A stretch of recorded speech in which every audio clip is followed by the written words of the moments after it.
Naruto struggled through the forest, barely able to stay on top of his feet. He had just learned the jutsu, and he knew that he had not ironed out all of the kinks, but the amount of chakra he exhausted using it was simply insane. Additionally, having clones use the technique did not really help his chakra stores any. Oh well, he would have time to work out everything in the future. It was over now, though. Pain was defeated, he had talked with Nagato. And he was tired. So tired. Next thing he knew, he was no longer on his own 2 feet. He was pretty sure he had fallen forward on accident, finally succumbing to the exhaustion. He really was not sure if he had ever been this tired without passing out before, though was certain he would remember it if he had been. Looking at whomever he had fallen upon, he saw wild silver hair. "Kakashi-sensei," he asked, his voice sounding weak. "Yo, Naruto. You did it." Naruto nodded into the man's back, for the first time a smile on his face. "I'm proud of you." There was something about the sincerity of Kakashi's voice that made the words sound more important than they ever had before, and Naruto felt like jumping up and down. If only he had the energy. "Thank you, sensei." "Tell me, Naruto. He was incapacitated during the fight. You know, lost on the road of life." Naruto did not need to be told what that meant. He had noticed Kakashi's absence during the intense showdown in the crater, and he felt certain that the man had died because it seemed impossible he would have missed the fight for any other reason, but there simply had not been time to think about it. He had to win the fight, had to confront Nagato. There was no other option. In his mind, he was certain of only one thing during the encounter: either Pain was defeated, or he would die. He would not let himself be captured. "How did you defeat him?" "I did it, sensei. He learned it. The only thing I have connecting me to my father. The Hiraishin. It was the most excruciating training of his life. He had not known it then, but throughout his training trip Hiraishin was teaching him Fuinjutsu that would help him to understand and control the Hiraishin. It had seemed so stupid at the time, but if Hiraishin were still alive, Naruto was sure that he would never doubt the Toa Tsuge again. He had wanted Hiraishin to teach him cool jutsu instead, or maybe even how to be a sage, but the man made him learn more about Fuinjutsu and said that the Kyuubi would probably make sage training impossible. When Hiraishin died, Tsunade finally told him about his father, the Jon Daimyo Kage, Minato Namikaze. And the completed version of the Hiraishin, sealed away beneath the floorboards of the Hokage's desk. At times, it had seemed impossible.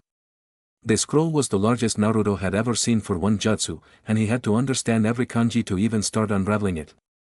Tsunade suggested he study the jutsu at Mount Myoboku, in order to not be discovered and to have the maximum amount of peace. She had said he would be summoned if needed. With nothing else to do, he dedicated himself to mastering the technique which made his father one of the most feared shinobi in the entire world. The perfect space-time ninjutsu. The difficulty of learning the Hiraishin did not necessarily lie in understanding it. Sure, there was a lot to it, the kanji weaving a tale of a jutsu that bordered the edge of possible and impossible. The amount of chakra theory that was poured into creating the jutsu was astounding to Naruto. He had never really though the second Hokage was all that cool back in the academy, but his mind changed a bit on that now. The basic concept of the Hiraishin, however, was simple enough: using Fuinjutsu to create a temporary tear in between space and time, and forcing your chakra through the tear resulting in the user being carried through it, giving the effect of teleportation in an instant. This required a bit of energy at both ends, and while it should be nearly zero if done perfectly, he was still forcing the connection with his own chakra and burning through reserves. The true difficulty of the Hiraishin was in recreation. His father had famously used Trapron Kana with only a few simple kanji written on them in order to use the Hiraishin. He wasn't sure if the second did the same. A few kanji written on a piece of paper was a far cry from the enormous scroll, so that meant Naruto needed to find a way to shorten the formula. Unfortunately for him, the jutsu had numerous blood kanji, meaning that the final product would be different for each individual. Luckily, at least, a few of the kana were stored with the scroll to help guide him, at least a bit. It took 4 days for him to even get through an initial in-depth reading of the scroll, with the Toad Elders forcing him to take breaks to eat and sleep.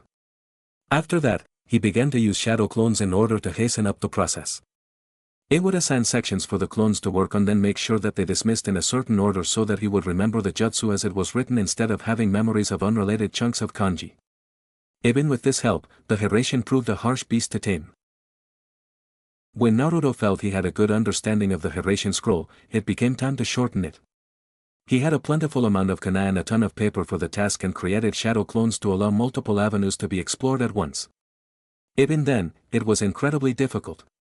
Using even 100 clones, the task was the most frustrating concept he had ever attempted to wrap his mind around. How could it even be possible to reduce a scroll containing a countless amount of kanji into a simple 4 to 5 symbol formula? It took 2 weeks, and an immeasurable amount of work when considering the number of clones, before Naruto produced a formula that he could be only about 25% confident would work. It was the best he could do, however, so he left only a few clones to further ponder the jutsu and the shortened formula while he went to a secluded area.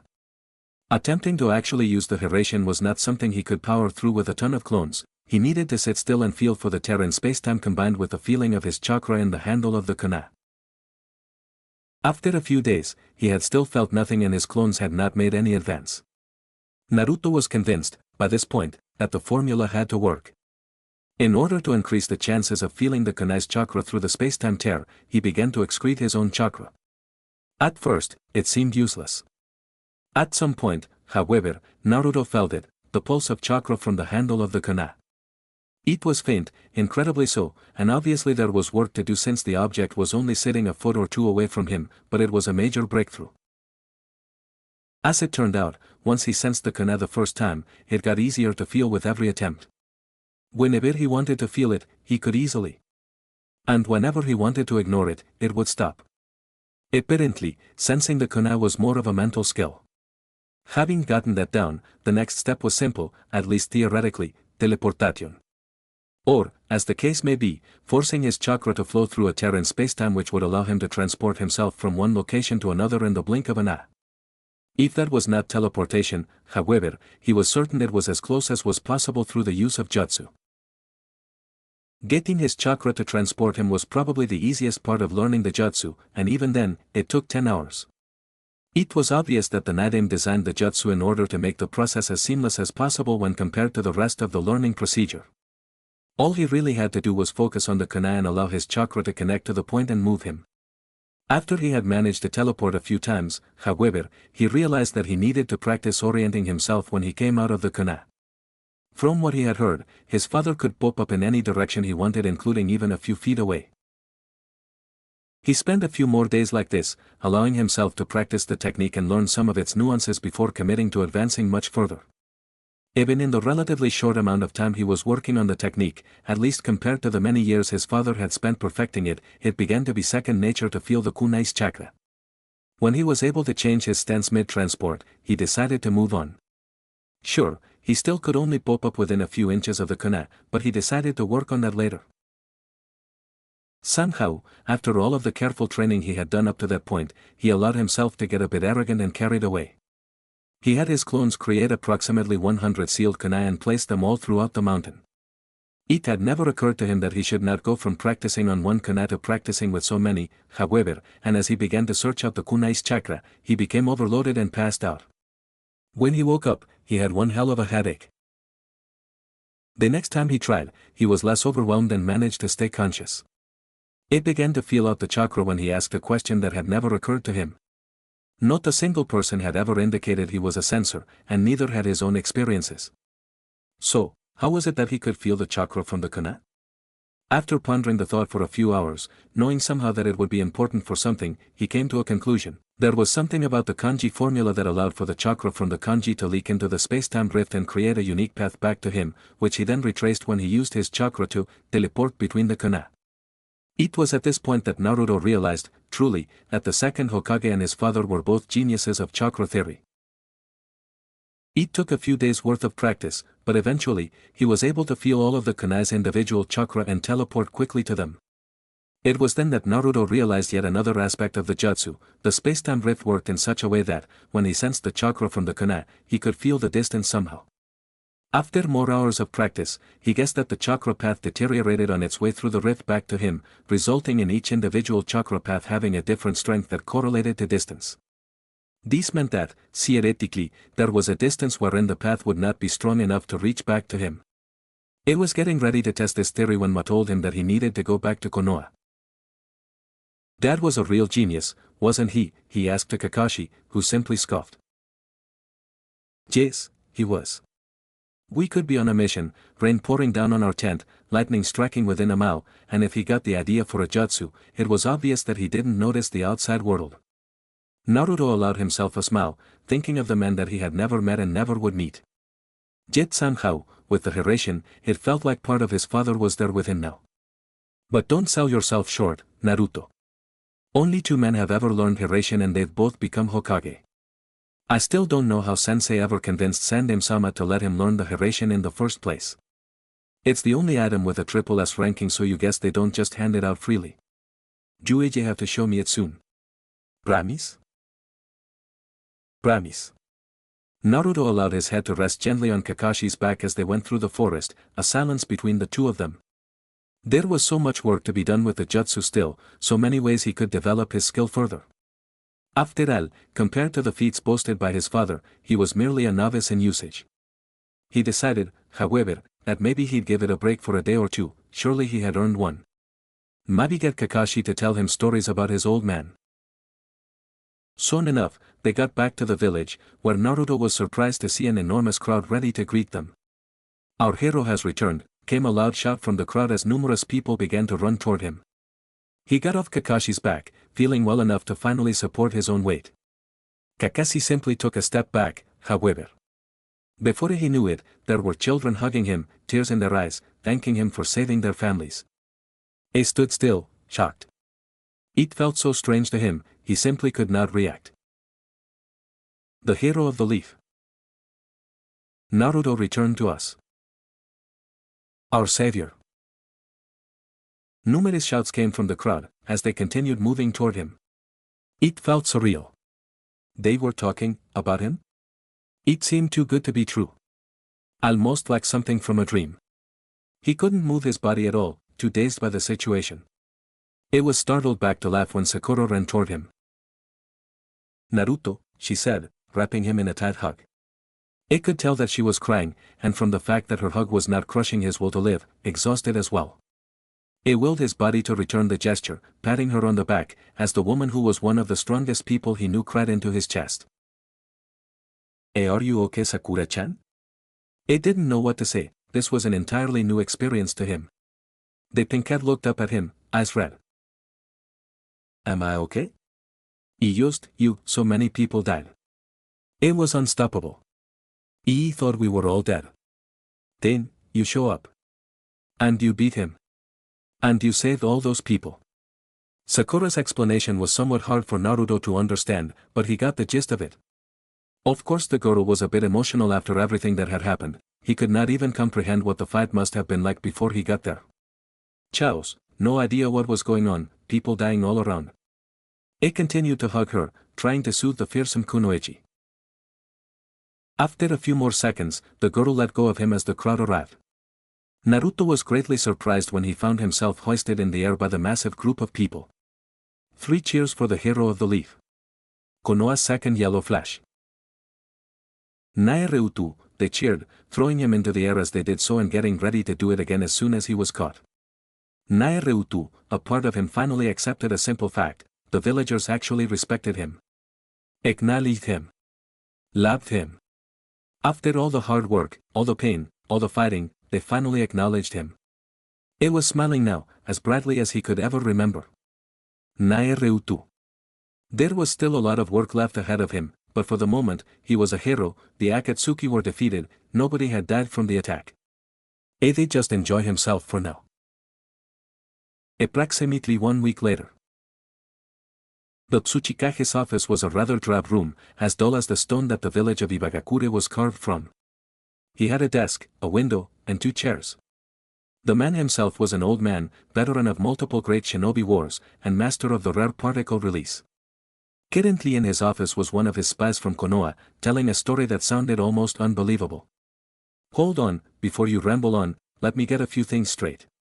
Got it, the girl nodded her head, and the elder leader cleared his throat. Kanahagakure was nearly destroyed in an attack? Tsuchikage-sama. Perpetrated by a man presumed to be the leader of Akatsuki? From what I heard, Tsuchikage-sama. This was a troublesome thought. Iwa had often turned toward the Akatsuki mercenary group in order to cheaply complete the missions that were not quite worth sending his regular shinobi on. He had not really known they were a group of S-ranked missing nin at the time, of course, but still, there was no doubt to him that if Konoha were to find the headquarters of this leader, they could probably find some evidence linking him to the group. And this one man was enough to bring the great village of Konoha to its knees. He was being a bit sarcastic when referring to Konoha as such, though really, it was not much of an exaggeration. How could one of the 5 great ninja villages be brought down so easily? There had been no real indication that the city had softened up through the years, but now that he thought about it, maybe that Suna invasion a few years back had done a bit more than reported. Well, there were actually a few of them, I believe, but they all referred to them as one. So, I guess it was only one man? But he had the Rinnegan. For a second, he thought that maybe this particular spy had completely lost her mind when suggesting that one person had managed to leave Konoha in ruins. It seemed impossible. However, the idea that this person possessed a Rinnegan would definitely give them almost unimaginable power. Toseas were legendary for their power, and someone who owned them would be nearly unstoppable. Which raised an important question in his mind.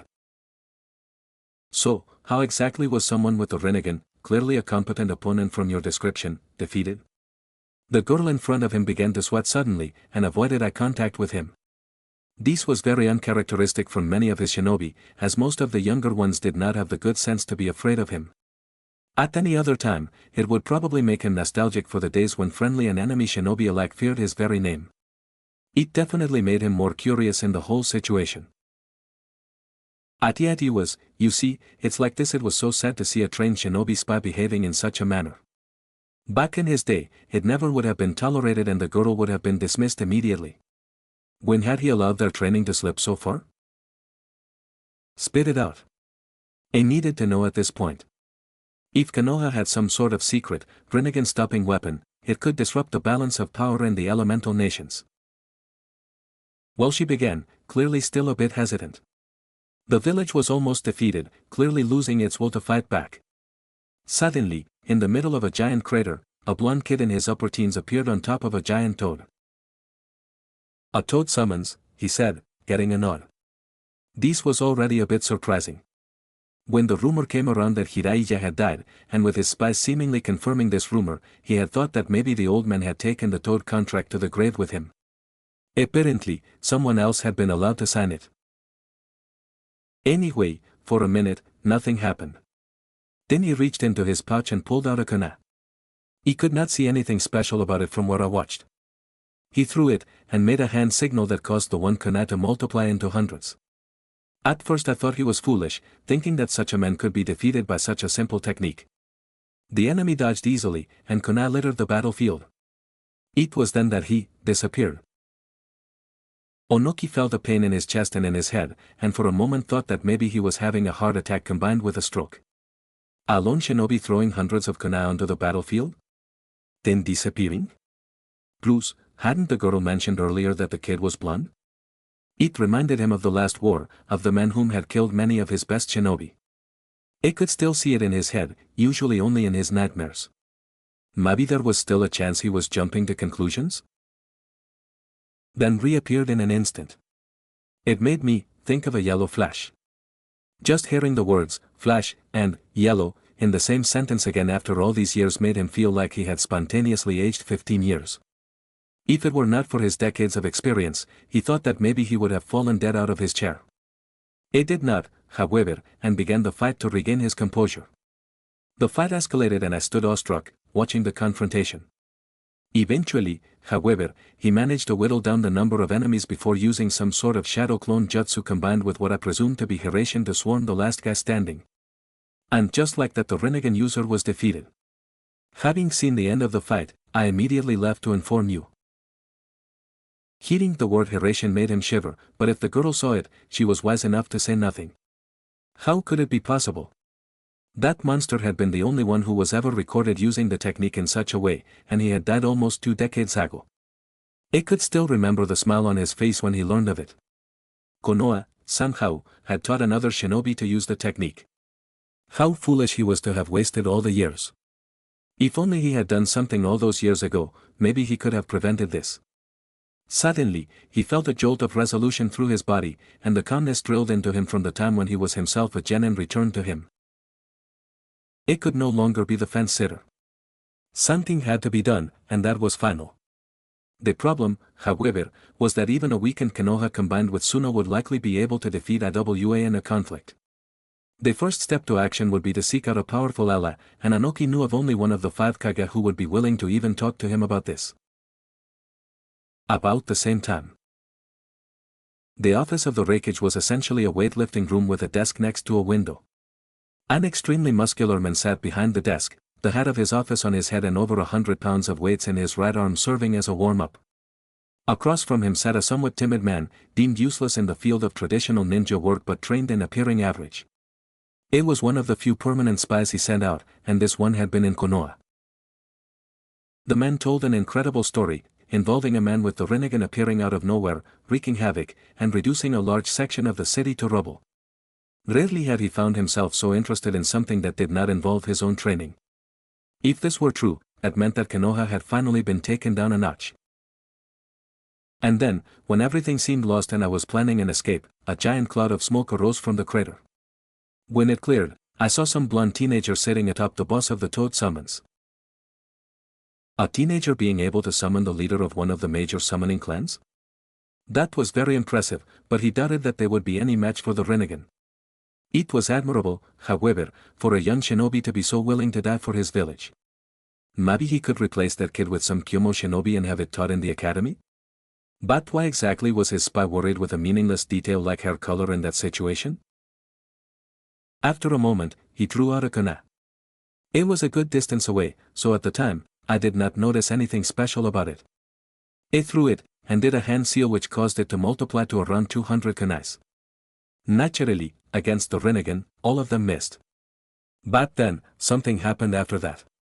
I am not sure if you'll believe me. I raised an eyebrow at the man.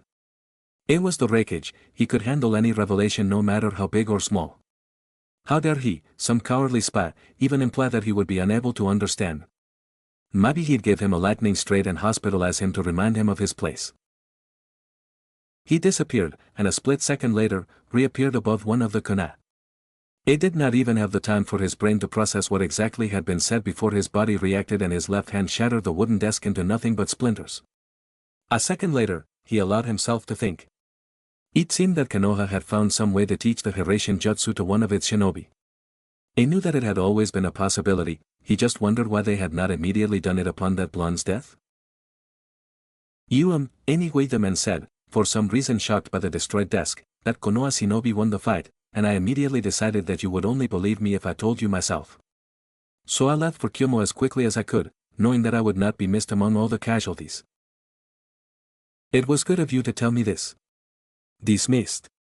Left alone in his office, I began to think. If there was now a second yellow flash, it could be nothing but trouble for his entire village. The original had been the only man he had ever encountered who could move faster than him, and the time they encountered each other in a forest still got under his skin. The way that man had toyed with him and his brother, as if they were nothing. Of course, he had improved in the many years since then and had always wanted another meeting. Until now, that had been impossible with the man dead. The opportunity was perfect really. Konoha would be weakened and in a state of rebuilding. If Kyomo could strike now, it might be the best chance they'd ever have to eliminate Konoha as a threat. Not to mention, he could get the chance to face the Yellow Flash once more and prove that he was now the strongest shinobi in the elemental nations. Even if he did not get to do it personally, the satisfaction would be almost the same. Plus, there was the fact that he would be around to protect the village, meaning he could be on the front lines. And, though he would never admit it out loud, it could be extremely dangerous to let some teenager who managed to learn the Hiraishin more time to develop. There was a problem, however, in the form of Suna. Sure, Suna was the weakest of the 5 ninja villages, but they were not weak. Fighting Konoha and Suna at the same time, alone, would prove a very difficult task. Although he was confident that his shinobi would pull through, especially with his leadership, there had to be some way to help shift the odds even more into his corner. That's when an idea struck him that made him so excited he jumped out of his seat and accidentally threw the weights in his right hand through the ceiling. Of course there was one other Kage who would hate to hear about a new Yellow Flash, Chapter 2, Rebuilding and Bounties. It had been about 3 weeks since the pain attack, and Naruto was spending yet another day committed to doing nothing other than helping to rebuild the village of Konoha. As he had found out a long time ago on the wave mission, his shadow clones were perfect for the task of large-scale construction. Sure, they were not exactly carpenters or architects, but people were needed to move the building materials and other simple tasks. He could not be exactly sure, but he guessed there were around 300 of himself running around, all fully occupied. The village was really rallying itself together, and for the first time, Naruto felt he understood the will of fire. Many of these people, ranging from civilians to high-ranking shinobi, had lost all of their worldly possessions in the attack, and yet, here they were working their hardest to rebuild. They had the option to either break down or work hard, and they chose hard work. Unfortunately, not everyone was able to contribute to the effort. As it turns out, when Nagato returned life to the dead, the jutsu healed the fatal wound only. So, there were still a large amount of injuries to deal with.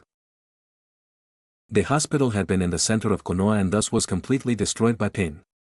One of the first things they set up in the days following the attack was a large medical area consisting of many large tents. It was a crude, not entirely sanitary method of dealing with the injuries but was the only real option they had. All shinobi who knew medical jutsu were called upon to help treat the patients, but since medical jutsu was not a widespread area of expertise, the volunteers had a difficult time. With Lady Tsunade in a coma, Sakura was doing her best to lead the effort. Naturally, with the hospital destroyed, there was a large shortage in herbs and medicine to treat infections and help deal with the pain. Messengers had been sent out to numerous surrounding villages asking for donations, but the only one that sent aid in response was Suna. It was not a lot, and Naruto could understand because he distinctly remembered them having only a small herb garden, but it was enough to help the cause. Thankfully, most of the critical cases were taken care of in the first week and many of the patients were now stabilized. Naruto still worried though. Last time he had seen Sakura, she looked like she had not slept for days. Currently, he found himself working mostly to rebuild the market district. It was important to get the economy of the village functioning again if Konoha was going to recover from the attack, at least, that is what Shikamaru's dad, advised. The man was one of the leading figures in the rebuilding and was apparently as much of a genius as Shikamaru, so Naruto did not really think himself one to argue. Naruto, he heard his name shouted, and thought the voice sounded only a little familiar. Getting the feeling that this much excitement was probably more than another academy student seeking an autograph, he looked around, planks of wood still held firmly on his shoulders. It took a second but he eventually saw someone who looked a bit out of place. An old man with a large backpack in hand holding a toolbox with a younger kid, around 12 years old, next to him. Wow! Tasuna! Inari! How many years had it been since he'd seen them? 4 already? It was hard to believe how time could fly by sometimes.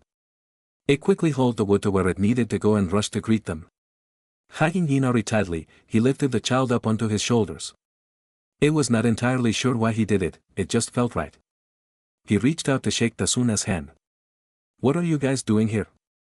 And how'd you find me? Are you kidding? The older man said, laughing. When I heard what happened to Konoha, I figured the least I could do was offer my service after everything you brats did for me. Of course, Inari here's been rearing to visit ever since you left but business has picked up too much. Besides, pretty easy to find you, we just kept asking all those clones. You keeping busy? Oh yeah, barely have a day off.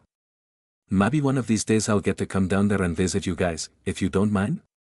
Naruto did not want to impose, but it would be great to go down to Wave Country sometime and see how much things had changed since his first mission all those years ago. Of course not Naruto ni, the kid atop him shouted, making Naruto chuckle a bit. It was hard to believe that at one time he wanted to knock him on top of the head. I hear they've been calling you a hero now. You know, you were our hero first and don't you forget it. Trust me Inari, I don't think I'll ever be able to forget your village. Having your sensei captured, almost dying, having your best friend almost die, having your enemy turned friend die, then seeing the demon of the hidden mist shed tears as he ripped men apart with a lone kana between his teeth all on your first mission outside the village was not exactly something that was easy to forget. How have you been holding up anyway? Good, I'm learning to become a fisherman. Like Kaisa. Well, I'm also learning a bit about construction. Mixing it up, you know? Naruto nodded, happy that the child had a direction in his life nowadays. I'm glad to hear it. I guess I haven't been doing anything too interesting, mostly training. Ha, yeah right. I bet you've got tons of cool ninja stories to tell. Well, maybe a few. Some involving giant toads, one involving a guy with more than one heart. But, that will have to wait for some other time. Oh, why not now? Jubei got all these clones doing work, can't we just hang out for a bit? The boy was obviously a bit disappointed and, truth be told, Naruto was as well. Listen, I'm sorry that I can't visit longer, but what kind of hero would I be if the village was destroyed and I spent all my time chatting? Ieji have to catch you guys later. Try to find me before you leave, alright? If we don't run into each other again? Naruto reached up to put Inari back onto the ground, who gave just the tiniest hint of a whine. Oh yes, of course. I need to go find my employer anyway. Come on Inari, I think we've bothered the poor guy enough for today. Yeah, whatever old man. See you around Naruto ni. The two of them walked off, leaving Naruto with a smile. As good as it was to see Tasuna and Inari again, there was no shortage of work to be done. And yet, now that he thought about it, there was one thing in particular that he knew he needed to do above all else. He'd been avoiding it for a few days, but he didn't really know why. He might as well get it taken care of while he was already distracted. Walking through the designated medical area, he couldn't help but notice a ton of activity as Medicnin moved from tent to tent checking on their patients. It seemed like there were a lot of people still incapacitated even after all the weeks. He knew where he was going, however. He walked to a large white tent that was deemed the medical headquarters. Inside, he saw a few people working to ration the medicine among the patients and discussing various things that he could not quite hear. Walking toward the back, however, he saw a familiar head of pink hair. Look, we simply can't perform that surgery with our medical supplies. Ibe told you, we're sticking to performing critical operations only. If it isn't life-threatening, we just can't do it right now. Sakura, the pink cat, turned away from the nurse she was talking with to look at him, and Naruto could not help but feel concerned for his teammate. Her usually well-kept hair was in total disarray, and she had bags underneath her eyes. Her whole body was slouched over ever so slightly and her eyes were mostly unfocused. Oh, Naruto? What are you doing here? She said, barely stifling a yawn at the end. Thinking as quickly as he could, Naruto devised a quick little scheme. Hey Sakura-chan. I wanted to check up on you and Baa-chan. Can you show me her tent? I think they moved her or something. Ugh, Naruto, can't you see I'm busy, she said, her voice sounding more desperate than angry. Come on Sakura, it'll only take a second. He knew he was probably annoying her a bit, but right now, it was what she needed. She sighed a bit, and looked around as if to see if anyone was looking for her, before walking past him. He followed, presuming she was doing as he asked. Lady Tsunade's been in stable condition for a while now. She is perfectly healthy but her body's not ready to wake up.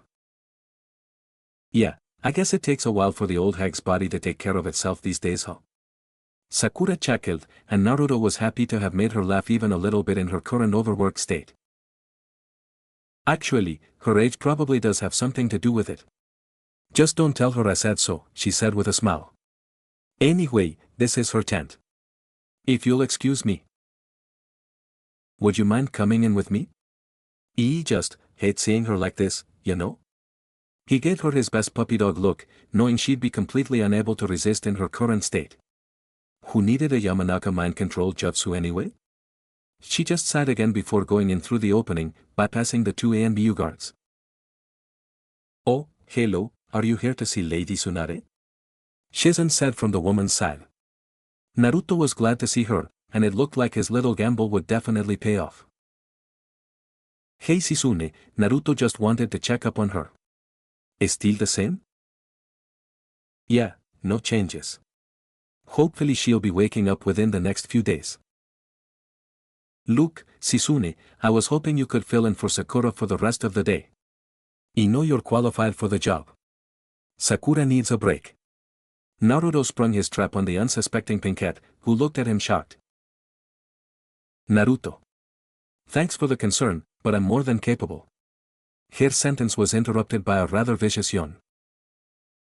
Sakura, you're the best medic nin I know. In a few years you'll be better than Tsunade. But you need to rest. You know it's not possible to do your best work when you're this tired. Shizune can hold down the fort, right Shizune? He looked over to the surprised apprentice, pleading with her to say yes even if he had kinda put her on the spot. If you need a break, you can always come to me. If Lady Tsunade wakes up when I'm not here I am sure she will understand. Sakura just looked between the two of them before she finally relaxed a bit. Okay, I guess, maybe, I may need a nap. But I'll be there in an hour or two to take over again, okay Shizune? The older apprentice nodded. Naruto, will you walk me back to my tent? You know, be a gentleman and all that. Sure thing. They left the tent, Shizune heading towards the medical headquarters while Naruto followed Sakura to what he presumed to be her personal quarters. Sorry to spring that up on you. I just knew that you'd never agree if I spoke to you around all those people, he tried explaining himself to his teammate. You don't need to apologize. I know better than to push myself that hard. What happens if I pass out suddenly from chakra exhaustion? There is just so much to do, so many people who need my help. I don't know how you do it Naruto. Wanting to protect all of them, she said, practically whispering toward the end. I understand what you mean, Sakura. It's tough looking out for so many people. I guess that's why everyone thought I was an idiot for wanting to be Hokage. Well, one of the reasons. But people will look up to you for it, for volunteering for a job that everyone knows is hard. Besides, if it's something as important as this, wouldn't you rather know it was you looking out for all of them? Since somebody else could get it wrong? When did you get so smart? She said with a smirk, causing him to chuckle. I guess I get a stroke of inspiration every now and then, he said, causing her to laugh right back at him. It felt good, just talking to her for a bit. It was something he had not really been doing ever since the attack, they had just both been so busy. Maybe if I paid more attention I would have noticed when you changed so much. Naruto was confused by her statement, not really getting it. It's obvious, you know. To anyone paying attention it is easy to see how much you've grown. Before the attack, nobody was looking enough to see it. But now, you're a hero. Everybody will start to see it for themselves. I'm happy for you, even if it means everyone else will keep you busy. Thanks Sakura-chan. I did not understand exactly what she was trying to say, but attributed it mostly to her state of extreme fatigue. The pinkette rarely made so little sense to him. Well, this is my tent Naruto. Home sweet home I guess. Funny, I'm a medic nin, but I guess sometimes even I still need other people to watch out for me. It's okay, just makes up for the thousands of times you've had to heal or visit me in a hospital he offered with a smile. I could already tell that just their conversation had done her some good. It was as if some of the weight on her shoulders had been physically removed and she was walking a bit straighter. Thank you, she said, before going inside. I left, knowing the poor woman would be sound asleep within 5 minutes simply from the look on her face. It was kind of ironic, really, all the times where people had told him that he'd be unable to help anyone if he wore himself out and now he was making sure Sakura didn't do the same thing. Unsure of what to do with the rest of his day, he started doing a few odd jobs back in the market district. About 2 hours later, he was interrupted from his important menial labor by some messenger. Needless to say, he was very surprised to find that he was being summoned by Shikaku, a man whom he had only met one time prior for about 1 minute while he was told what to do and why. Still, if the Jonin commander was summoning him personally, that had to mean something important was going on. He wasted no time in heading toward the temporary military headquarters. The current headquarters was the largest tent available to them, which was necessary since it was trying to replace the Hokage Tower. A lot of activity took place inside the tent, as messenger shinobi frequently went in and out to take orders to certain shinobi. Walking inside, he saw many ninja running around or discussing which kinds of missions they should be taking in their current state and who to send on them. Eventually, he found Shikaku near the back, looking like he'd rather be anywhere else on the planet. Hey, Shikaku, you needed me for something? To say he was curious as to why he would possibly be called for at a time like this was an understatement. Oh, Naruto, you're here already? Good. Naruto saw him reach into a pouch on his belt and pulled out a book. After years of training with Kakashi and Hiraishin, he was somewhat surprised when it actually was not an Icha-Icha book. Are you aware of what a bingo book is? Yeah, it's where all the bounties for missing nin are listed. What's this got to do with me? You are only half right, the Nara stated casually. Bingo books not only contain bounties on missing nin, but can also contain bounties on shinobi still affiliated with their villages. This is usually frowned upon since it's essentially putting a hit on another country's shinobi, but exceptions are made for two reasons.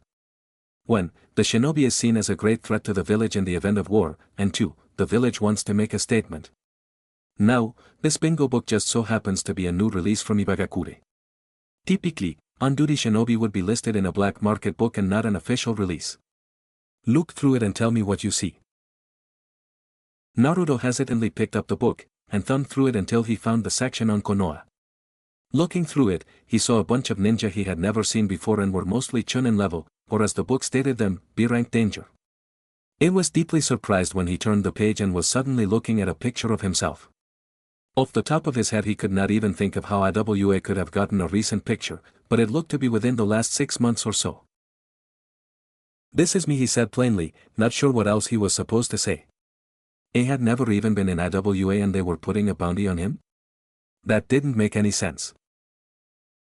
Read the description was the only response that he got. Doing as he was told, he was further surprised when they seemed to know his age, height, and weight. How exactly had they gotten all this info? Known nicknames: Hero of the Leaf, Second Yellow Flash. Danger level, S rank. Strengths: the Hiraishin Jutsu, Ninjutsu Specialist. Combatants below S rank encouraged to disengage until reinforced. He found himself reading it out loud, somewhat unable to process everything. It felt weird to be deemed an S rank ninja, even if he had defeated Kakazo in pain and knew he already had 2 S rank jutsu to his name. Also, it seemed a bit odd that they would already know those things about him since they were so new. And the bounty? He has skipped back to the very top of the page, where the bounty was usually listed. He had bypassed it earlier out of surprise from seeing his own picture and name, he supposed. 50 million Rio. That was an absolutely shocking number. He had seen maybe one other person while he was skimming the pages whose bounty even reached close to 5 million. Why was IWA willing to pay so much to go after him? It didn't make any sense. Dead or alive? Now, I need you to listen to me, alright? That is not just a regular bounty on your head, it is the highest current total in the book. For comparison, Kakazo was at 25 million. Ethan was 20 million. Deidara, whom was from IWA, was only at 15 million. Sasori? 17 million. Asuma, son of an active Hokage with direct ties to the daimyo, was held at 35. I think that it's clear that Sachikage is holding a bit of a grudge from your father's actions in the last war. Additionally, I don't think it's possible, certainly not probable, that IWA is paying that total alone. There has been a lot of troublesome things happening recently. As you know, we're allied with Kusa, who serves as a buffer between the lands of earth and fire. We just got a message about a day ago from them stating that a lot more Iguanin are doing increased border patrols. Coincidentally, to the northeast, we've got reports that Kumonin have been patrolling into the land of bears and harassing Oshigakure. Officially, Kyomo and IWA have never been allied, though for a large portion of the last war they practically ignored each other. Personally, I think it is odd that IWA and Kyomo are testing our allies at the same time, and I think the two of them are cooperating. It was amazing how lazy the men could sound even when describing something that seemed important. Naruto did his best to try to comprehend everything. Kumo and Iwa working together against Konoha would obviously never be a good thing, but it was especially bad at a time like this where a lot of shinobi were either injured or occupied with rebuilding the village. So, why are you telling me all this? He wasn't entirely sure he understood the point of telling him anything past where he learned he was in the bingo book. As interesting as it all was, he was just some low-level genin. You're a hero now, Naruto. The honor is not without its burdens, these people look up to you, respect you. And if Kumo and Iwa start encroaching on us, they'll look for you to leadership. Shikamaru told me you want to be Hokage, well, this is where it starts. Used like your father. Now, it seems obvious to me that, if you've defeated 2 S-ranked opponents and are S-ranked in Iwa's bingo book, you are not a genin-level shinobi. On my authority as Jonin Commander, I hereby grant you a field promotion to the level of Jonin effective immediately, to be judged by Lady Hokage upon her recovery. At some point, Naruto had started to wonder if perhaps Hikaku's ability to give such detailed explanations without changing pitch while sounding completely disinterested was some kind of Nara Kikkai Hinkai. It was a bit worrisome to think that people would start looking to him for guidance, but like Hikaku said, it was a natural step toward his dream. Still, he was completely blindsided by his sudden apparent promotion. Thanks, I guess. He did not really know what to say. It went from learning that people would be willing to pay an absurd amount of money for his death to being promoted and skipping the rank of Chunin. It was a bit of an emotional roller coaster, to say the least. One more thing, the amount of work you've done for this village is appreciated greatly, however, you should be ready for regular mission duty. At the very least, every Jonin is needed at this time, but we especially cannot have an S-rank shinobi unavailable. That will be all. Naruto gave the man a courteous nod before turning around. There was a lot for him to take in. He had to worry about the possibility of conflict once again on the horizon as well as prepare for his new duties as a Jonin. Not to mention the fact that he would have to tell all of his friends. He could already see Konohamaru's smile. Wait, Naruto he had barely taken a step before he heard the Nara's voice call out to him. Well, if speaking slightly louder than usual counts as calling out. Yeah. What is it? For a second, he allowed himself to think that maybe he had walked away too early, but he was sure that Hikaku dismissed him. Look, I guess I feel bad that you're a teenager and have a bounty on your head or something, not sure. You don't have to listen, but I just want to give you some advice. Your father used the Hiraishin, the jutsu did not use him. Hikaku waved his hand to dismiss him this time, and Naruto thought that maybe it was possible the man had enjoyed using him as a distraction from his duties. He was not entirely sure what exactly a Jonin commander was responsible for, but it seemed they had a lot of responsibility when the Hokage was out of action. As night began to approach, Naruto began to walk back toward his tent. At this point in the day, most of his shadow clones had finished their construction jobs and dismissed themselves, and as a result, he was feeling rather exhausted. He did not quite understand Hikaku's last words to him, but assumed that he would figure it out given a little bit of rest. It had been a long day, full of physical labor and surprises. Chapter 3. Disclaimer, I do not own Naruto, Kishimoto does. Uzumaki-san, I have called for a meeting of the Konoha Council to take place at sunrise tomorrow in the military headquarters. It is my wish that you will be able to attend as a guest of mine. This scroll will serve as your key to get into the tent, and I look forward to seeing you there. The main topic of discussion will be the seemingly impending threat of war. This event will be heavily guarded by ANBU and some of my personal bodyguard, but this scroll shall grant you access past them. Advisor to the Hokage. Danzo Chimura. Naruto had found the small, somewhat indistinct scroll at the foot of his bed rest as he returned from another long day of laboring. His interest had, of course, immediately been piqued, and he had been eager to read it. After reading it, however, he had no idea what to think. How long ago had it been where he had been training at Mount Myoboku, before the village was devastated by Pain's attack, before his promotion to Jonin?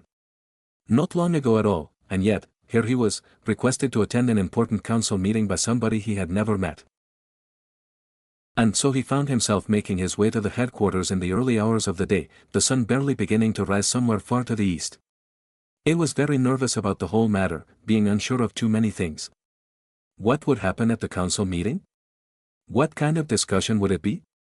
Was war really impending? Would he be able to even talk clearly in the face of so many people who were undoubtedly well-versed in politics? And, most importantly, why was he even being called for in the first place? All these questions and more weighed on his mind as he presented the scroll to the ANBU guards in front of the tent, who glanced at the signature at the bottom before giving him permission to go inside. He stepped through the folds of the tent and immediately looked around. In the middle of the floor there was a large circular desk, with chairs gathered around and people occupying them.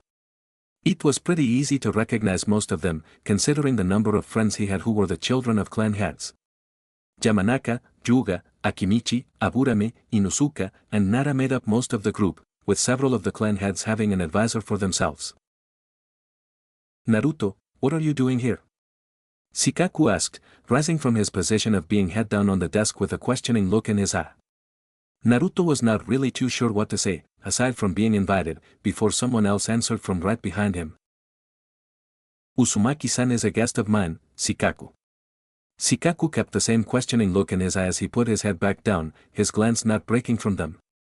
Naruto turned around and came face to face with the man that he presumed to be Danzo Chimura. It was flanked on either side by an older man and an older woman, people he had seen prior at the third or Tsunade's side. He was a tall man, standing straight and composed though supported by a cane.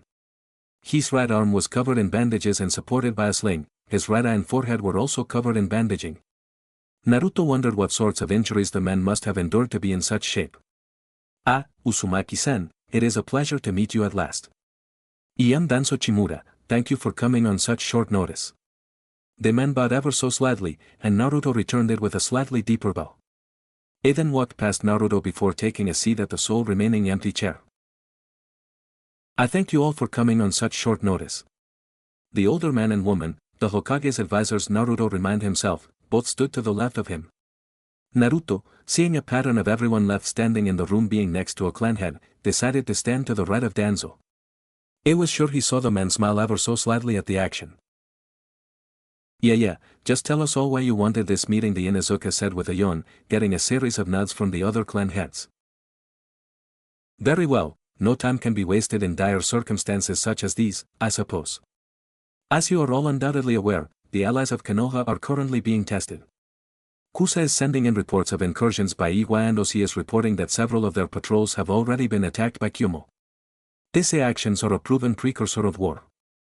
It cannot be known, at this point in time, whether or not war is inevitable, but I think we can all agree that it is safer to play upon the assumption that it is.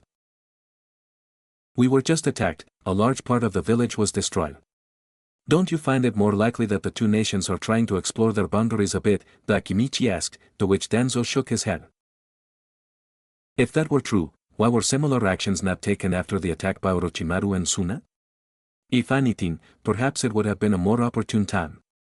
A nation, leaderless without its Hokage, having lost one of its supposed allies, surely would have seemed a prime target. That is why I believe these recent attacks upon the villages whom lend themselves to us to be a sign of a more sinister intent. The situations of Kumo and Iwa have not changed much between now and then, neither is noticeably stronger, neither is noticeably more wealthy. Look, Chousa, Shikaku began, seeming to regret whatever it was he was about to say, I have to agree with Danzo here. This situation should absolutely be considered one of the last steps toward war. He makes a good point about the Suna attack, and I would say he's missing an important point, but clearly he did not if his guest of honor is any indication. The Akimichi nodded, apparently beginning to understand the seriousness of the situation. Yes, thank you Shikaku, Danzo said, his voice completely even as it had been the entire time. There is, of course, another reason I believe that war may be inevitable. This reason has to do with Uzumaki-san. Me? What about me? Naruto asked, a bit uncomfortable at having suddenly been in the spotlight. After all these years, a 17-year-old comes to the forefront with the ability to use the Hiraishin jutsu. Danzo exclaimed, both to the council and, Naruto felt, to him personally. The first person to use it since Minato himself, the most hated man in Iwa and hero of the last great shinobi war. This teenager just so happens to bear a striking resemblance to the fourth and has the ability to summon toads, a summons associated with Jiraiya and the fourth in recent memory. Immediately after Uzumaki-san unveiled his learning of the Hiraishin, we begin to see these actions by Iwa and Kumo. I do not believe it a coincidence. But ultimately, that is of little importance. The true importance is that we have a response. We need to send forces to Kusa and Osi, show them that we're not going to back off. Sumi said, to which a few agreed. Inuzuka-san, I do not think it logical that we attempt to meet both sides at once. If they escalate the conflict, shinobi on both fronts will be at risk and there may be significant losses. So what would you suggest, Aburame-san? Her words held a bit of bite at being so calmly dismissed, yet genuine curiosity was present. We send a strong force to Kusa, to assure them and dissuade Iwa. If Iwa and Kyumo are secretly allied, then we need only discourage one. There were a few nods for the Aburame, some of the present agreeing with his position. But how do we explain to Hoshi that we are ignoring their plight? It did not seem that the Yamanaka was among the supporters, however. Yamanaka-san is right, it would be a disgrace to this village if we should abandon an ally in their time of need. Old reputation will be forever stained. Nor was the Hyuga. All of the proposals are plausible options, that's why it is important to have a strong central figure who makes the decision. That's where this is going, isn't it, Danzo? Shikaku was looking at Danzo with nothing but calculation in his eyes, seemingly sure of the man's intentions. Naruto, for his part, had been attempting to figure things out for himself. If it were his decision, he would never abandon Oshigakure. He could still remember his mission there, years ago. You are correct, Shikaku. With the position of Hokage being empty in this time of crisis, our actions are unguided and imprecise, our direction unclear. How can this village possibly be expected to deal with threats such as Iwa or Kumo without a decisive leader? Even you, as Jonin commander, are greatly restricted in your abilities to assign missions. If memory serves, it is illegal for anyone not of Hokage status to issue an S rank, is it not? Yes, that is correct. It has not, however, been much of an issue yet. You say, much, and, yet, meaning that it has been a slight issue and that you understand it could be a major one in a time of war. Additionally, the NBU commander is not authorized to carry out missions outside the land of fire in such a time as there is no Hokage. So, all of you can surely understand lacking a Hokage at this point in time could be a critical blow toward this village. But we have a Hokage, Naruto said immediately afterward, causing Danzo to tilt his head toward him a bit but not say anything. It made him slightly uncomfortable. He could feel that the man was looking at him, yet it was only the bandaging. Tsunade is our Hokage, and Shisune says she could be waking up at any time. Ah yes, of course. All the reports regarding Lady Tsunade indicate that she is stable, that is, neither improving or worsening. I have few doubts that she will awaken at some point. The question is when. Her condition has been stable since the first day after the battle, and yet she still slumbers. It is possible there is an underlying mental condition, some sort of trauma, that we do not yet know about. Even when she awakens we do not know the extent to which she will have to recover. If Hokage-sama is unable to perform her duties for, say, even another month, will it be too long? Will we be in full-scale war with Iwa and Kumo without a Hokage, without a strong leader? What if it's 6 months? Perhaps, without a visible Hokage, Iwa and Kumo will be more inclined to continue their escalation. All of these questions have answers that this village is better off not knowing. Naruto, though he hated to admit it, could see that the elderly advisor was probably correct about the matter. Still, it did not seem right to replace a living Hokage, whether or not they were briefly incapable of leadership. Perhaps with the rising threat of Iwa and Kumo, however, it was the necessary thing to do. Maybe they would back off if a Hokage was around to deter them? And even if they didn't, well, the leadership would be needed regardless. So, you wish to have a vote to replace the Hokage, Danzo? You know the procedure. We hear nominations, assess their viability, then have a vote on the matter. If the vote passes with a majority, then the person who wins it is deemed temporary Hokage pending approval from the daimyo. Shikaku asked, the smallest hint of a glint in his eye. Naruto couldn't help the feeling that these two had a bit of a history. Maybe he'd ask Shikaku about it at some point. Yes, I am aware. Alright then. Who here would like to make a nomination for the Hokage position? The Nara asked, still looking directly at Danzo and apparently expecting something. If the man was deterred or intimidated in any way, however, it did not show on him at all. Danzo was like a stone statue, sitting straight up and fully composed with no emotions visible upon his face. It seemed the man had a lot of experience with the realm of politics. I would like, the elderly man to the left of Danzo began, to nominate Danzo Chimura for the position of Hokage. So, was this all just some clever play for the man to get the Hokage position? It hardly seemed like he was fit for the job, with his apparently permanent injuries. A bunch of eyes lit up across the room, and Naruto had the distinct feeling that this was not the most surprising nomination for many among them. Danzo was an older ninja, perhaps he had been in the running for Hokage before. Fifth, fourth, maybe even third now that he thought about it. Danzo, while you are certainly an experienced shinobi and valued advisor, Shikaku began. I decline the nomination. Danzo said, causing a few of the people in the room to stare wide-eyed at the man. Interestingly enough, one of the most shocked was the man who made the nomination. Shikaku, for his part, was actually visibly shocked, a brief moment of utter confusion displayed on his face before he was able to mask it. He sat straight in his chair, for the first time in the meeting, and was staring at Danzo intently.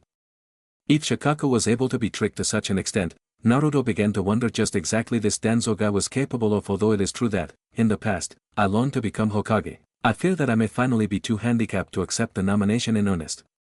It was a dream of mine throughout my life, ever since my experiences in a team led by Naruto-sama himself. Having been passed on for the titles of 3rd, 4th, and 5th, it is clear to me that at this point in my life it is foolish to pursue such a direction. For a brief moment, there was a slight pang of sadness in his voice. I believe, at this time, the only use I have left in this withered body of mine is as an advisor, the man continued. I would, however, be interested in making a nomination. Who would you nominate for the position, Danzo? Shikaku asked, genuine interest present in his usually bored voice. Naruto Uzumaki. The room was silent and Naruto, for his part, felt like he had just been struck by a boulder. What was going on? Here he was, suddenly thrust into the conversation for a new Hokage by a man he had just met. The only way he could have been more surprised, at this point, was if Itachi and Sasuke came through the door singing a duet about pacifism. He wanted to say something, he was sure of it, but nothing came to mind for him to say and his mouth was suddenly feeling a bit dry. If I may, allow me to explain my nomination. Uzumaki-san is certainly young, Danzo said, every eye on him at this point yet seemingly unaffected. However, we must look at the bigger picture. His strength has grown at an incredible rate, and his most recent feat includes taking down the owner of the Rinnegan. Considering that Kakashi and Tsunade were unable to surpass Pain, this makes him quite possibly the strongest shinobi in the village, and at such a young age. With his unique shadow clone training method, we are looking at a Hokage whose ability to train while even on duty is unparalleled, a shinobi strong enough to defeat the leader of an organization of S-ranked criminals who will continue to get stronger as the days go by. Additionally, even at the age of 17, he is an accomplished sensei of sorts and has taught Konohamaru Sarutobi both the Shadow Clone and Rasengan Jutsu. Would Team Ebisu be the most accomplished genin team of their generation without Uzumaki-san assisting in their progress? Such a thing seems doubtful. I know that he may currently lack experience, but realistically, with a team of advisors and the aid of Shikaku, I imagine that it will not be as important as it would seem. With all due respect to Naruto-san, the Aburame said, I do not believe it justifiable to appoint someone so young to the position if we are indeed in a time of crisis. We must also think of the long-term interests of the village. If Lady Tsunade continues to be incapacitated, then it poses a major problem for the village. But, if someone is appointed, then they will remain so even upon Tsunade's return. This means it has to be a person who is strong, passionate, and willing to put the village first and foremost. Surely, no one is better suited by such criteria than Uzumaki-san. He is poised to be a Kage for the next 40 years, should he be appointed so young. A period of stability so long would benefit everyone. Naruto is currently unfit for the position of Hokage. Shikaku said, with a bit of force behind his words. He is completely inexperienced in field leadership and has no experience whatsoever in dealing with politics. He will not doubt his strength, nor the merits of his character, I simply believe it is too early. We have to consider that, perhaps, it would be wrong to place a burden so great on someone who is still developing. Additionally, I do not think it justifiable to take one of our few S-ranked shinobi out from active mission duty at a time such as this. Though a Hokage is needed, it does little good if we do not have the proper ninja to carry out their orders. For this reason, I propose that it should be better to not appoint a Hokage at this time and that we should, instead, focus our efforts on doing what is within our power until Lady Tsunade is capable of resuming her duties. I'll in favor of dismissing this council gathered for the purposes of discussing a Hokage Seiyaji. There was a chorus of eyes from the clan heads, who seemed happier at getting the chance to leave than having to really think about all that they had heard. Immediately, many rose from their seats and exited the tent, surprisingly enough Shikaku leading the way. Anyone who took a close look could see that something was weighing quite heavily on the genius's mind. A lot of the people seemed to have a look of thoughtfulness upon them, though Danzo for his part kept a straight face as he rose from the seat. Naruto, meanwhile, was still stuck in some state of total lockdown. He had been so surprised by his sudden nomination that everything which followed felt surreal, as if it were part of a dream. It was so strange to hear Danzo, a man whom he had only just met, advocate so adamantly for him to get a position that, he knew, he was largely unqualified for at the moment. If somehow he had been given the chance at that moment, he would have taken it, but it seemed a better option to let it happen more naturally over time. Besides, he wanted Tsunade to give him the hat directly. Strangely enough, however, he felt a bit hurt that Shikako had shot him down so forcefully toward the end. He hadn't even heard what grievances the other clan heads may have with him. Realizing that Danzo was leaving the tent, Naruto walked after him. Danzo, what exactly was that all about? Why would you try to nominate me? And why wouldn't you let me know first? Part of him was upset over the suddenness of it all, and he wanted an explanation from the man before he disappeared. Ah, Uzumaki-san, you will have to forgive me if I sprang it upon you. He had been hoping to discuss it briefly with you this morning but, unfortunately, had very important matters which came up and delayed me. Why do you seem a bit upset? Is it not your dream, as it was mine, to become Hokage? The man was perfectly calm and did not even miss a single beat between Naruto's questioning and his response. He just continued walking ever so slowly with his cane, looking directly ahead with no sign of emotion whatsoever. Well, yeah, it is. And it will happen, 100%. He was just surprised by it coming from you, is all. They never met you before today. So, you didn't answer my other question. Why would you try to nominate me? I suppose it is only fair you receive the truth. Ever since the very day of your birth I have known of your Jinchuriki status and your parentage. As such, I was interested in how you would be treated and how you would progress. I wanted to be able to train you myself, but Hiruzen ruled against me on that regard. He hired a number of retired shinobi who kept tabs on you, whenever you were in the village, throughout your childhood all the way up until you left with Hiraishin. They would report to me on your status, things such as your apparent mental health, your reaction to the villagers, treatment, and eventually on the results of your training. And though I know you may bear some ill will over me watching you, I assure you it was on behalf of your potential both as a Jinchuriki and the fourth son. Potential of such levels must not be left to chance when it could benefit the village ever so much. Naruto felt the slightest bit creeped out that this guy had hired people to watch over him and report on him, but decided to try not to focus on it for the moment. I know that you will prove a worthy candidate, Danzo continued, because I know that you have suffered for this village. A true Hokage understands that it is not a perfect village nor a perfect world. This village is filled with citizens who do not understand the very frailty of their existence, shinobi who are happy to accept mediocrity in favor of an easy life, yet, it is the most important thing in the world because it is ours.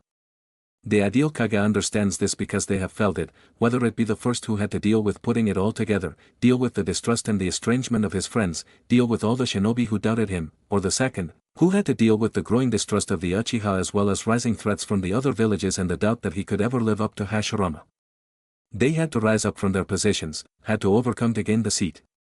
Uncharacteristically, from what Naruto had established, Danzo's voice had raised at this point. It seemed the man was very passionate about this topic in particular.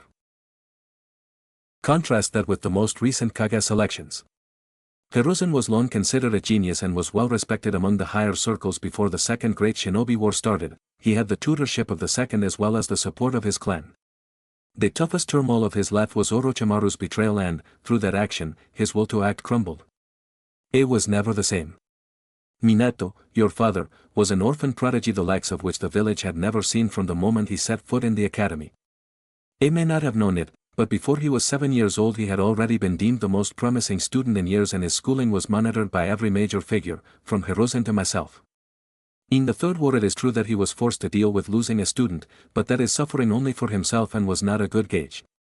When he was nominated for the position, I was not sure how he would react should he ever lose the goodwill of the village which he had held his entire life. He died, however, before anyone could know. Tsunade, how such a woman could be Hokage is beyond me. A descendant of the first, willing to turn her back on the village because she lost a lover and one relative. So many people have lost much more, so many people did lose much more in the Third War. The Uzumaki clan was wiped out, its few survivors scattered among the nations as leaves in a hurricane. And yet she should deem her own losses to be more important than the sacrifices of everyone else. But what of you, Naruto? Yes, of course you know what it is like to suffer for this village. The villagers purposefully ignored you most of your life, some showing outright disdain, others refusing you service in stores. You took it, and overcame it, and now they adore you. Jubei offered your life in its protection willingly, as any shinobi should, both against Gaara and recently against Pain. You turned the animosity against you into adoration, the desire to ignore you into the inability to be ignored. For these reasons I am confident you will be a good Hokage. Perhaps you are a bit too enamored with the idea of necessary peace, but I believe you shall always have the village first in mind. Certainly, of your generation, you are the only candidate worth considering. I did not expect you to actually get the position today, but the seed has been planted in their heads and, as your deeds continue and your reputation grows, so too shall the seed. Now, if you will excuse me, I must be off. The elder man picked up his pace a bit as he walked off, leaving a slightly dumbfounded Naruto in his wake. Apparently, Danzo had quite a strong idea of what made a good Hokage. Whether or not it was the right assumptions to be made about the position, Naruto could not really be sure. Certainly, there was no easy way to determine who would be the best Hokage, aside from his personal assumption that he would be. Everybody looked for something a little different in their leader, and Danzo had formed his over years of experience and observation. If nothing else, it appeared that the men seemed to value highly the importance of putting the village before the self. Although, for some reason, there was something about that bandage that bothered him a bit. Oh well, it was probably nothing. Chapter 4. Disclaimer, I do not own Naruto, Kishimoto does. As he approached the village of Kusagakure, Naruto could not help but be confused about the country. He had thought that the area surrounding Kusa would be mostly grassy plains. Instead, there was a large amount of trees and it looked almost identical to the land of fire. The countryside had a plentiful number of rivers and streams flowing through it. It was hard to believe that this was his first mission as a Jonin, even if it was possible that Tsunade would revoke the promotion. At the moment, he could enjoy the rank. So, why do you think they chose us for this mission? He asked to his one companion. The mission, as it was assigned, was simply to go to the head Jonin and to assist him in any means necessary so long as it also served the good of Konoha. Basically, help Kusa unless they want them to do something that would betray their village. Naruto knew from what he had been told that Iwanin were causing a few problems along the border, both in that they were increasing their numbers and occasionally actually crossing it. The man closed his book but made sure to keep a finger on the page. Well, Naruto, here's what I think. Konoha is low on manpower at the moment. Normally, for a mission like this, they would send at least 2 teams consisting of a Jonin and a few Chunin. Probably also there would be various other shinobi participating in different types of missions in the area. Now, I don't think I need to be modest here, we are 2 of the village's strongest shinobi. They expect us to be able to fill in, quality over quantity and all that. Plus, if I had to guess, I would assume that they're sending us as a show of force to Iwa and a show of good faith to Kusa. Naruto nodded. He had kind of guessed that those were the approximate reasons but wanted to have a more experienced view on it. Ever since the debacle that was the council meeting with Danzo, he had been doing his best to really think on what would be the best course of action, a skill that he would certainly need when he becomes Hokage. That makes sense, Kakashi-sensei. I guess I just don't really understand why they would send me if Iwa is involved. Man, there's a bounty on my head and they hated my father. Isn't there a chance they'll, react poorly if they see me? Yes, Naruto, that is indeed possible. However, there are 2 possibilities at the moment. Iwa is probing us for weakness, or Iwa is preparing for an inevitable attack. If it is the first option, then it would be a sign of weakness for Konoha to try to hide one of its most promising shinobi from duty. It also serves as a show of strength and confidence that we would be willing to send you here even knowing of their position regarding you. And if it is the second option, well, they would attack anyway so there is no point worrying about it. Kakashi smiled at him, but Naruto was not entirely sure how he felt about the whole situation. It seemed like such a short time ago when he promised Nagato that he would find some way to bring peace to the world, and yet here they were, on the verge of war. It believed every word he said to the man, but perhaps he had been speaking a bit too excitedly. As much as he hated to think about it, maybe he was too young to be promising all these things? After all, he was only 17 years old and barely understood the politics. Just when he was starting to feel a bit down about it all, he remembered Jiraiya and felt a renewed drive. If that old pervy sage had believed in him, the least he could do was believe in himself. Yeah, I guess you're probably right, Sensei, he said, after giving it a moment's more thought. Perhaps these types of things were still a bit above his pay grade, for the moment, but he would figure it out in time. They came across a sudden clearing in the forest, and seemingly out of nowhere, there was a large plain in front of them. On this plain he saw for the first time the village of Kusagakure, and thought that maybe now he understood the name. The village was built in a large natural clearing in a forest covered by grass, so he supposed that they were hidden by the grass? Truthfully, part of him kind of thought that the village was just too late to name themselves Konohagakure, but maybe he was a bit biased. The village itself was of a decent size, nothing near Konohagakure but definitely bigger than some of the smaller ninja villages like Oshigakure. It made sense though. Kusa was often seen as one of the most likely villages to replace Suna, though Naruto was quite sure that would never happen in Gaara's term of office. Naruto and Kakashi casually strolled up to the village gates, making sure they would not be presented as a threat. The Kapinin showed the guards their signed mission scroll and they were free to meet with the leader of the seemingly growing village. Walking down the streets of the foreign village, he could see that they were doing well. A lot of people were strolling the streets, with merchants, stalls up and down the sides. It made sense that they would be doing well. Lumber and food were in heavy demand by his home village at the moment, and Kusa could provide both with little issue.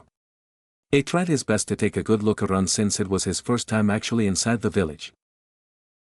It was not very long before they approached the building of the village leader.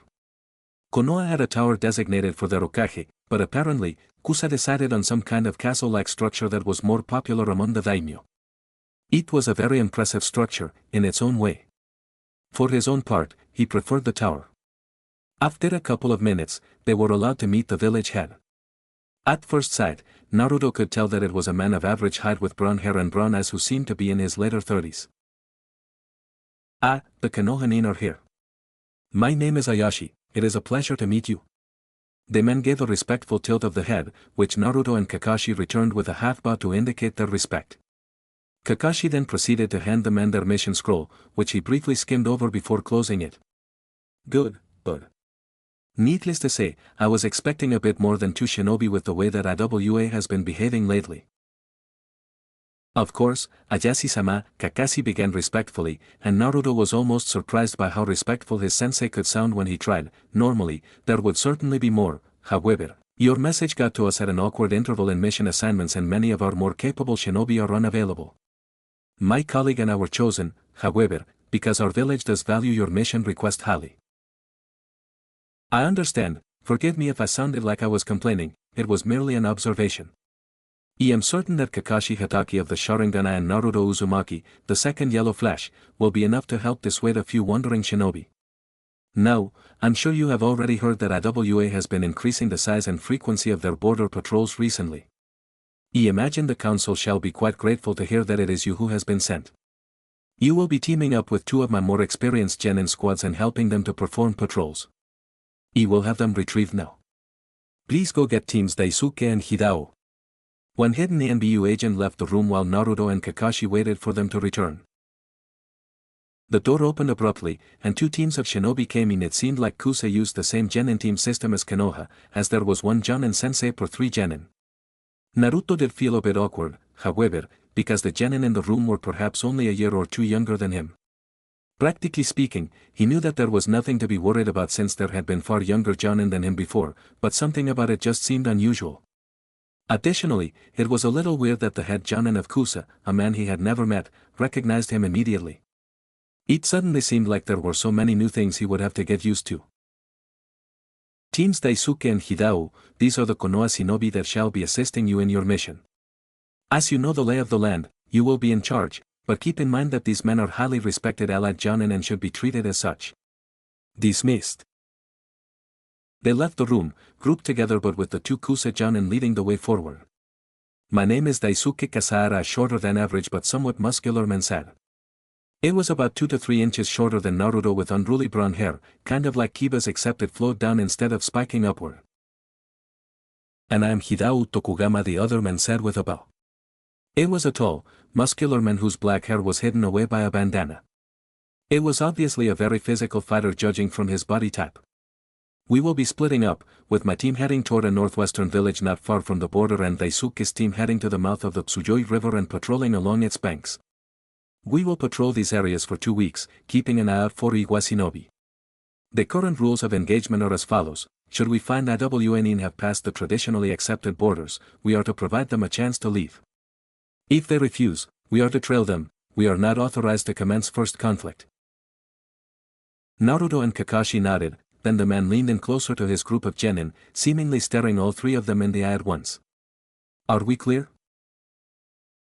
Ai-sensei, they all three said. Daisuke simply gave a sideways glance at his group, whom all promptly nodded their heads. This is where we split up, Naruto. You think I'll go with? The man proceeded to point between Hidao and Daisuke, humming something that was barely audible. It almost felt relieving to Naruto to see his sensei behaving a bit like his normal self. The man had been a bit too serious ever since the pain attack. Hidao. You shall patrol the river with Daisuke then.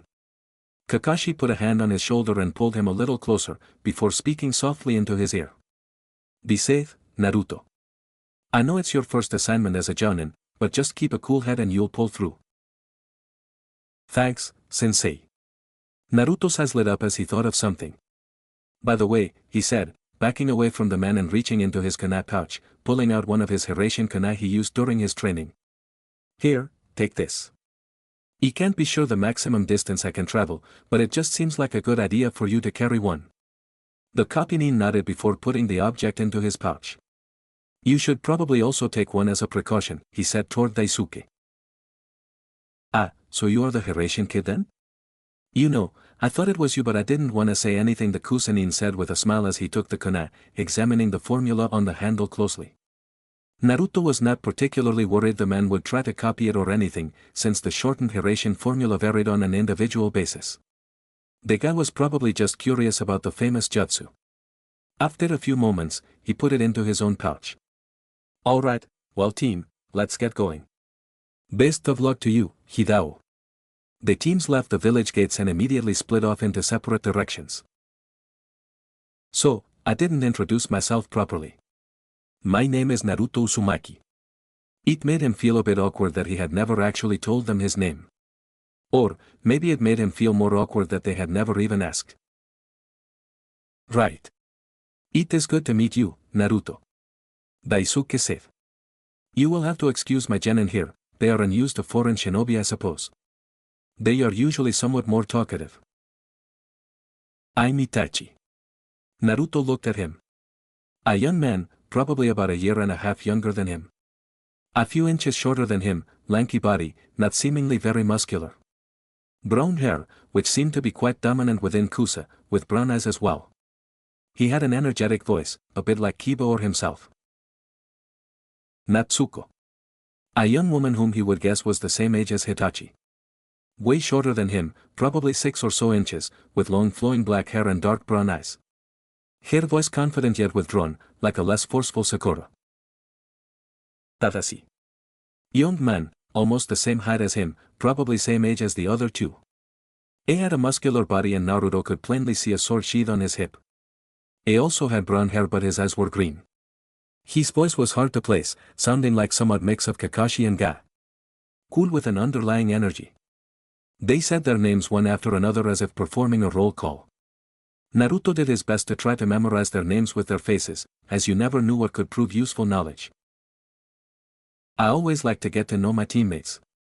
What are you guys' strengths? I count myself as a ninjutsu specialist, with a wind element. Now that he thought about it, he really should put some training into learning some new simple jutsu. As nice as shadow clones, Rasengans, and Hiraishin are, it couldn't hurt to branch out a little bit. Maybe he'd get Kakashi to teach him a few things the next time they had the opportunity. Taijutsu ninjutsu mix, fire element. Daisuke said, seeming to comply with Naruto's wishes to have some sort of idea of what everyone was capable of at a basic level. These three are still genin so I've been teaching them mostly the basics, except Tadashi knows some very basic kenjutsu. They are quite capable, just not very specialized and they are planning to take the next Chunin exams in Konoha. Naruto nodded, in his mind learning a bit more about life in a smaller shinobi village. The team did not seem to have a Kakai Genkai user, as all of the successful teams from his graduating year did. Still, he had no doubt that with enough hard work they could be strong shinobi, like Rock Lee or Sakura. Are any of you from clans? Tadashi here is from a Kenjutsu-focused clan, that's why he has a sword. He's not too experienced with it yet, though, but in time I am sure he will become quite proficient. Itachi and Natsuko are not clan shinobi, which is to say that they are not from established clans with sufficient influence in the village. What's Konoha like? One of the genin asked, and Naruto was pretty sure that it was Hitachi. He had curiosity written in his eyes, but both of his teammates glared at him a little bit. Suddenly, something clicked in Naruto's head. Kusa was a village known for its diplomatic niceties, and it seemed to him that it was mostly the Jonin's job to talk to him. He had noticed Daisuke jump in to speak for the Genin a bit too much. Naruto was glad he had made the connection because he had thought that the kids were afraid of him or something. Konoha is a very large village, with a lot of people and a lot of different clans. I don't think we're too different from any other village in how we operate though. We have an academy, kage, jonin, clan heads, all those things that I'm sure are no surprise. There are a few things that I think need to be fixed, but it's a place that I'm proud to call home. Even after we were attacked recently, with a large part of the village destroyed, the citizens continue to work together and endure while the shinobi work with them and try to recover. That's why I'm going to lead them and protect them as Hokage someday. They settled into a silence, advancing through the woods at a steady pace though Naruto got the idea that the genin were exerting themselves a bit more than they should have had to and wondered about their conditioning. After a few hours, however, Daisuke broke the silence but spoke in a softer tone of voice that would not carry through the trees. The Tsuyoi River is a large portion of our border with Iwa. The river originates in Iwa and flows south before curving eastward through some lowlands, carving a valley, and ending in the land of waterfalls. It has a strong current, hence the name, and its canyon makes it impossible to pass by any method other than via bridge. In the last war, the Canopy Bridge was destroyed to force Iwa to navigate the heavier forests west of the river, where shinobi from Kusa and Konoha would have a natural advantage. We have since rebuilt the bridge, as it is a vital part of our economy. Naruto nodded, taking in the short history lesson. It seemed to him that if Iwa were going to start a war then the bridge would be a good place to start, if it was as important as Daisuke made it seem. A shinobi would likely be able to get past the river valley with relative ease, using any number of techniques to get across. A caravan of supplies, however, would not be able to with any sort of efficiency. Plus, the roads to the forests to the west were likely are not as well maintained and not good to travel on in rainy weather. You know, it occurs to me. Couldn't Iwa just use an earth jutsu to make an earth bridge across? It seemed a rather obvious question to ask, given the nature of the enemy that they were fighting against. And he was sure that, if Konoha had some vital bridge destroyed, then it would be entirely possible to get Yamato to build a sturdy wooden one. Yes, they certainly could. However, an earth bridge would be very chakra-intensive to build in the first place and would require at least a jonin. After that, they would need to keep a similarly skilled jonin on duty to ensure maintenance. After all, a bridge of earth would have a harder time dealing with the current of the Tsuyo as well as withstanding foot traffic across it. Next, that jonin, who is on maintenance duty instead of fighting at the front, will need to be protected just in case a raiding party goes after him, so that's further resources diverted away from fighting, waiting for an enemy that may never come. An obvious advantage for us. In the last war they deemed it more worthwhile to simply try bypassing it. I am not sure if they would do the same this time. Naruto nodded, supposing that the explanation made sense. Apparently the bridge was worthy of protecting after all. There was a sudden lack of trees, and he saw the river valley perhaps another 100 yards or so in front of him, with a similar distribution on the other side. He could tell from the branch he stood on that the valley was rather wide, and he could hear the flowing current of the river if he concentrated hard enough. As far as he could see there was no alternate crossing natural or otherwise. It was actually quite a nice view, with the sun setting in the west creating a nice array of shadows among the trees. We're at the border of Kusa, Taki, and Iwa. The female genin, Natsuko, said, and it was the first thing besides her name that Naruto could recall her saying. If we set up camp nearby, and start patrolling tomorrow, then we'll see the bridge in about 4 days if we're being thorough. Tadashi said, and Naruto was beginning to get the notion that the kids were very professional for genin. Probably more professional than him, come to think of it. Then again, professionalism was one of the most overrated shinobi skills, if his personal experiences and training under Jiraiya taught him anything. Of course there was a time for it, such as at council meetings or when serving as Hokage, but what difference did it really make on missions? There are other shinobi assigned just to the bridge, right? It seems too important to leave unsupervised.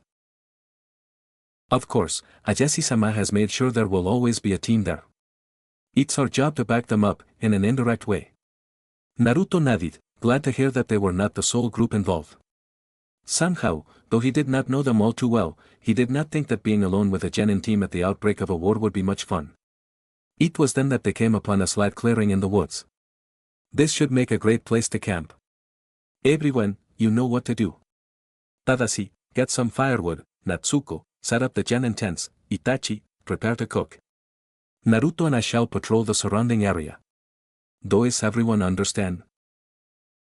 "Aye sensei," they stated, and the man simply shook his head with a smirk on his face.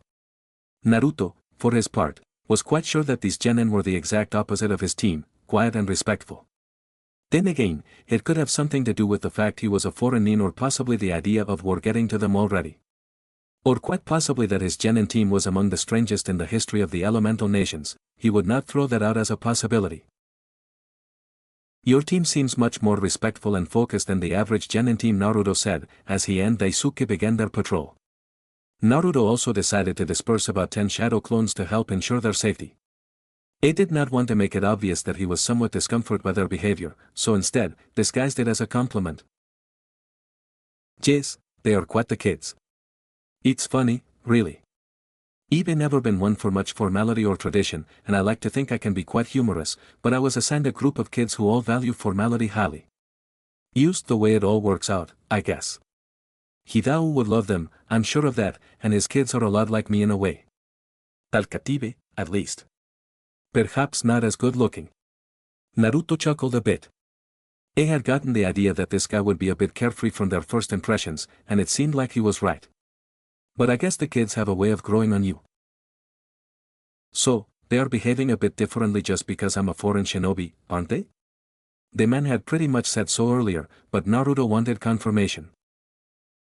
"Definitely, especially a foreign jonin. Especially the hero of the leaf. They don't want to say anything out of line, for fear of embarrassing themselves, a clan, or the village. Personally, you don't seem like the type of guy to let a genin get to ya, but you'd be surprised." Naruto laughed at this. While he was definitely not the kind to be seriously offended by anyone, in fact he would probably be goading the poor shinobi on, he could imagine what it would be like for one of them to say the wrong thing to someone like Niji before he changed. Or, much worse, they were to talk badly about the philosophy of youth. "I understand, in fact, I can already think of a few people who would act like that. Better safe than sorry, I suppose."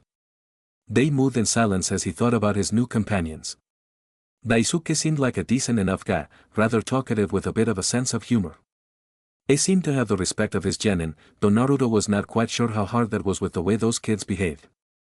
In the end, he felt like there were definitely worse teams that he could have been assigned to work with for the mission. Chapter 5. I do not own Naruto, Kishimoto does. They had awoken early in the morning, with Tadashi and a Naruto shadow clone having taken the last watch of the night. Naruto had gotten used to leaving at least one clone on watch during many of his missions, and he was sure that the genin did not mind having a little bit of company throughout the night. Additionally, even if he was willing to trust the Kusanin, they were still shinobi and he was still a shinobi, so having a shadow clone to watch over himself while he was sleeping was probably a good idea. When he was sleeping normally, a shadow clone being dispelled suddenly from dying would wake him up every time whenever he got the memory. After all, you could never be too careful when surrounded by ninja. For 3 days and 3 nights, the mission was entirely without intrigue. Then Daisuke, with Naruto tagging along, made a slow path up the river, patrolling back and forth in an effort to assure maximum security. Thus far, they had not seen anything of particular interest. To Naruto, it was a little bit worrying. We saw the reports of Iguanin being seen more frequently along the border, and even crossing it. For him to have seen nothing seemed like the calm before the storm. Thus far in the day they had been patrolling for several hours. "Did you say you were or were not from a clan?" The kids had taken to asking increasingly personal questions, especially Hitachi. Naruto did not really mind and was glad to answer them. It meant that the genin were more comfortable around him than they initially had been. "I guess technically I could be a part of the Uzumaki clan, but I don't think that really counts since they aren't an established group nowadays. I grew up as an orphan and lived by myself from the time I was 6 years old, so I'm pretty sure I do not count as a clan member of any kind." "Wait, Uzumaki? But you don't have red hair like..." Itachi was quickly interrupted by Daisuke. "Your hair is blonde, the Uzumaki are renowned for having red hair," is what I believe Hitachi was asking. "Right, Itachi," the boy nodded, and though Naruto picked up that something was going on in front of him, decided not to push the subject now. It interested him though. Surely, before then, the kids had already known his name was Uzumaki, perhaps they had just thought he was given the name as opposed to being born into it? Or maybe they were trying to discuss something more about it now that they were more comfortable, but Daisuke intervened? Yeah, I get the hair from my dad. Who's the toughest enemy that you fought? Well, I guess the easy answer would be Pain. After all, he had the Rinnegan and nobody else in the village could stop him. On my very first mission, however, I fought against a guy named Aku, who traveled with Sabusa Momochi. It was tough because I had met him before the fight and had come to think of him as a friend, and we had a lot in common. Not only all that stuff, though, he was strong enough to have almost killed me and a teammate. There did not seem to be any harm in answering their questions. Besides, anything that could help pass the time would be appreciated. I still had 10 days of patrol left to do before he'd go back to Kusa, and even then he did not yet have orders to leave. It was tough, not knowing whether or not Tsunade had waken up yet. Do you have a girlfriend? Itachi asked, a mischievous glint being shot toward Natsuko all of a sudden. I wanted to laugh a bit at the genin heckling one another, though in truth, the question made him slightly uncomfortable. It was funny how the world found a way to change in the blink of an eye. 1 second, Naruto was talking with some genin and thinking about how everyone was holding up back in Konoha. Whether or not Tsunade was awake, the situation with Kyumo, if Sakura had been taking better care of herself, and what everyone else was doing. Were they doing missions or were they rebuilding the village? The next second, the 5 of them stumble upon obvious signs of combat. Kunai on the ground, craters in the ground likely from explosions, scratch marks on the trees, broken limbs, blood spatters everywhere. Signs of a brief yet intense engagement among shinobi. Alright team, we need to stay calm. There is a high likelihood that IWA teams engaged friendly shinobi in combat, but we must not jump to conclusions. We need to be cautious moving forward. Even though Daisuke was putting on a more stoic front, Naruto could tell from the look on his face and the slight shakiness of his voice that the Kusa Jounin was rattled. It was hard to blame the man, since the scene they were looking at could indeed be the start of the next great shinobi war. Naruto himself was unsure how to feel about the sudden revelation, so simply resolved to continue forward. They followed the signs of battle and the blood trails, eventually coming to a small clearing. There, they saw 3 dead shinobi and, from the headbands, it was obvious that they were Kusanin. Looking around, there were signs of a very brief engagement. If it were a head-on shinobi brawl, then there would almost certainly be more damage caused to the surrounding area. Somehow, it was less damage than the area they had stumbled upon minutes earlier. This indicated that it was likely a second team of Iguanin that was waiting for them. Walking up to one of the bodies, he looked for the fatal injury. He had cuts and bruises on his arms, but nothing too severe. On his back, however, there was a piercing blow of some kind through his torso. If I had to guess, I would say that Iguanin engaged these Kusanin in the nearby forests. This shinobi attempted to make a fighting retreat, likely in order to inform someone of higher rank. Unfortunately for them, it appears that a different team of Iguanin then laid an ambush at this location and the Kusanin were caught from 2 sides and quickly eliminated. What a shame it was, these shinobi cut down in their prime. They had not even gotten to go down fighting, instead being ambushed on 2 occasions. So, they herded them and slaughtered them. Nobody bothered trying to correct Hitachi, because they could tell that he was correct. Naruto knew it was an effective way of fighting, and it was probably well planned by the IWA Nin, but something about it still gave him a disgusted feeling. There was no doubt in his mind about it, this was an act of war. And if Iwa was willing to go to war with Kusa, then they were also going to war with Konoha. If they were willing to attack Kusa in Kusa territory already, then it meant they were probably confident. Well, I told you that there would be more of them.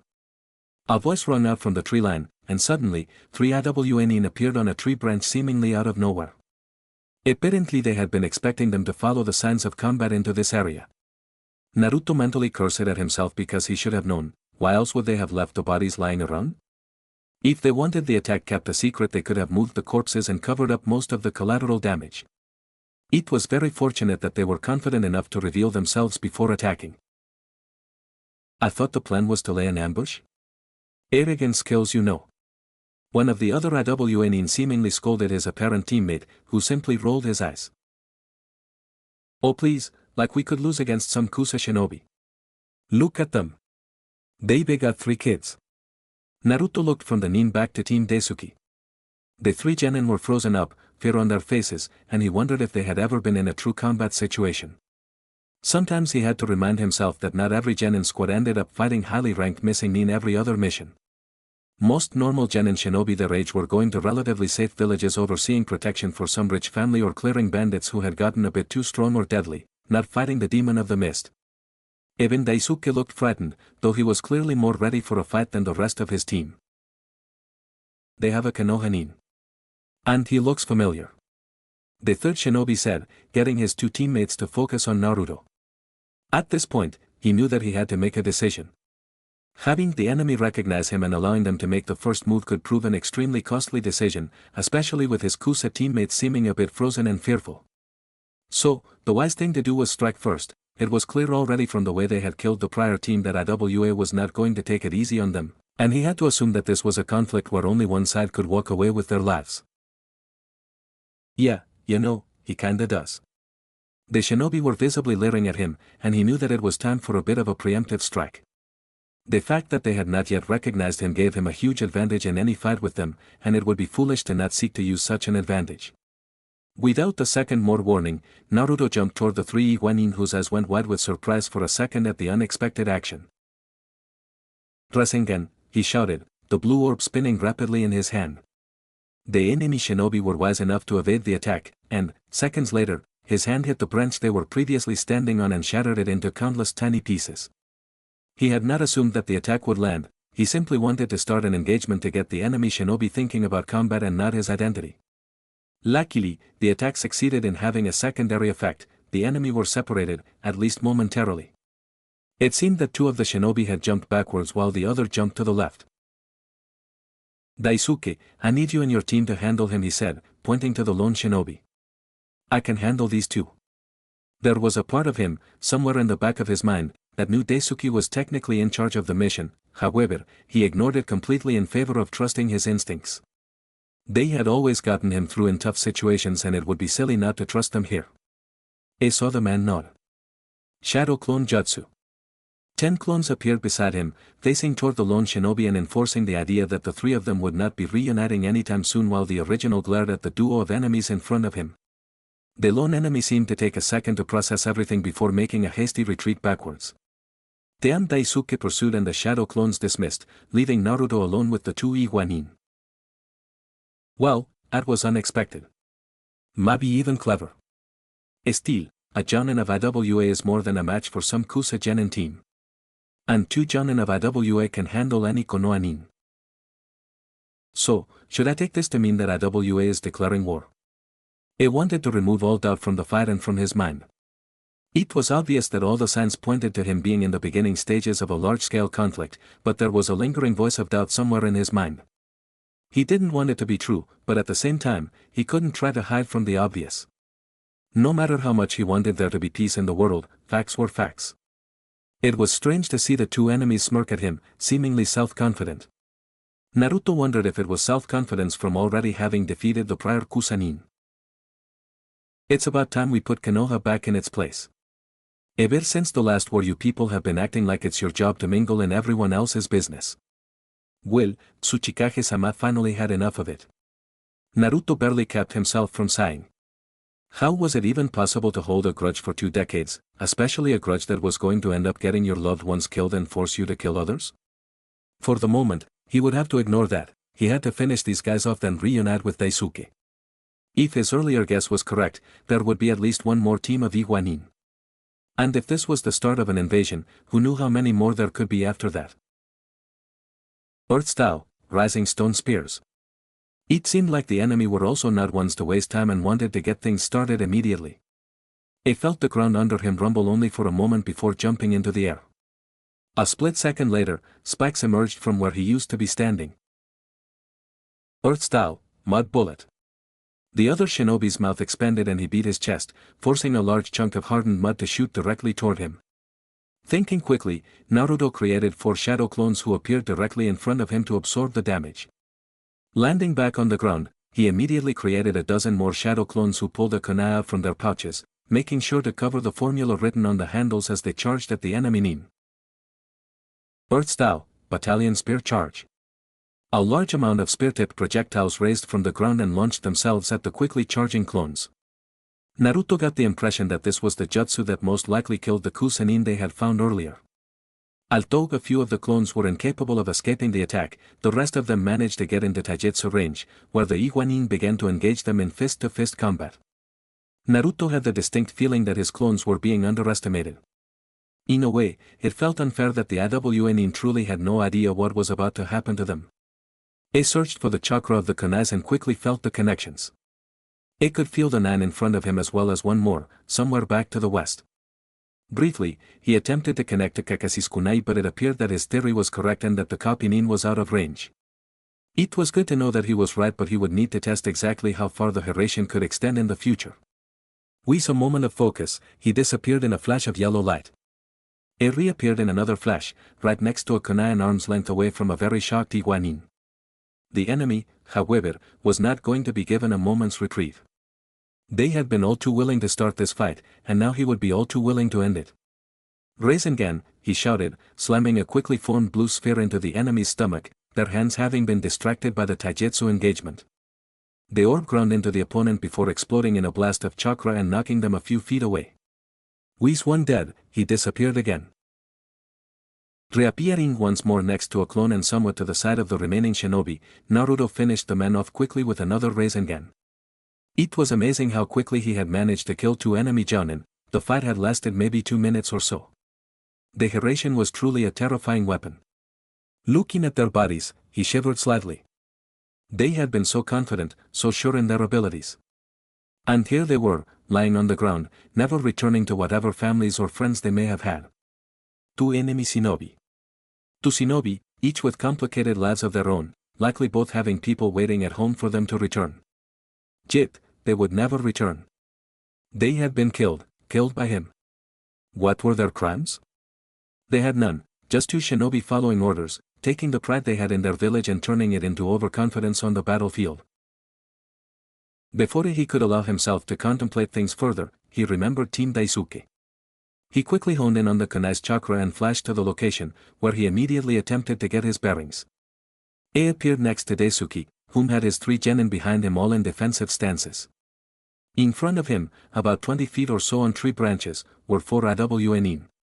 A few of these enemy were rather young, although Naruto had to remind himself that they were still around his age, so he assumed they were Chun in strength but would try not to underestimate them in combat. Yellow Flash, one of the opposing shinobi said, before they all looked at each other and proceeded to asterisco retreat. Naruto, for his part, was surprised by the action. Sure, he realized that the bingo book entry said for shinobi to not engage him under certain circumstances, but there was a difference between reading it and seeing fully trained adult ninja fleeing. Since that, despite their rhetoric, the Iwanin did believe that discretion was the better part of valor. He stayed in a defensive stance for a moment, before figuring that they had actually gone away. It's a good thing that you showed up when you did. He led us right toward a backup team. I'm not sure we could have managed. But what about those shinobi you were fighting? Death. Well, probably. He didn't really check. Naruto saw the genin's eyes widen and even Daisuke seemed a bit shocked. He did not understand why. Sure, he had not really wanted to kill them, but he had to win the fight while he had the advantage of surprising them with the Hiraishin. If the enemies had recognized his face from the bingo book, they probably would have been more careful of clones trying to fight with kunai, and it would have been more challenging. While normally he might be in the mood for such a challenge, he'd be a bit too careless with a genin squad relying on him. That quickly? Tadashi asked, and Naruto understood now that they were more surprised in the speed of the fight than the conclusion of it. He nodded, even though the question was probably rhetorical. So, what happened with you guys? Any injuries? It didn't look like anyone had been injured, and not much time had passed since they had separated, but he felt a bit protective over the genin since they were really in an unfair situation for them. No, there was barely any fighting at all. Used a few defensive jutsu before you arrived. Naruto nodded, glad to hear it. I can't believe it. Iguanin are invading again. Konoha didn't even have the manpower to send a real shinobi team. What are we going to do? There was a panic in the nin's eyes, and Naruto could tell the poor genin was beginning to panic as the adrenaline of opponents to face wore out. Calm down, Hitachi. At the time like this, all we can do is our job. As your sensei, I need you to trust me when I tell you this, no matter how much is lost, you've never been beaten until you surrender. The boy nodded, seeming to have calmed down at his sensei's words. Naruto thought that they sounded like something the old man might have said at some point. What do we do now, sensei? Well, I believe that we should continue in our mission. We have an elite foreign Jounin with us and a messenger bird can carry the news back to Kusa. The greatest service we can do for our village is to do as we were assigned. Does that sound reasonable to everyone? All the genin responded in the affirmative, but Naruto did not. Do you think that maybe you guys should go deliver the news directly to Ayashi-sama while I head to Kanabi in order to see the situation? Man, this could be a full-scale war that we're in the middle of. This mission was assigned as a patrol, but a patrol cannot stop an invasion. Plus, I'm not sure how experienced you guys are as a squad, you know? Iwa could be sending elite units here. With all respect, Naruto, surely you cannot expect us to abandon a mission simply because the parameters have changed? Our village needs us, out here, to help figure out and stop whatever exactly is going on. We cannot be sure of Iwa's true intent just yet. Naruto sighed, figuring that Daisuke had made a good point. If it were Konoha in immediate danger, would he flee the frontline?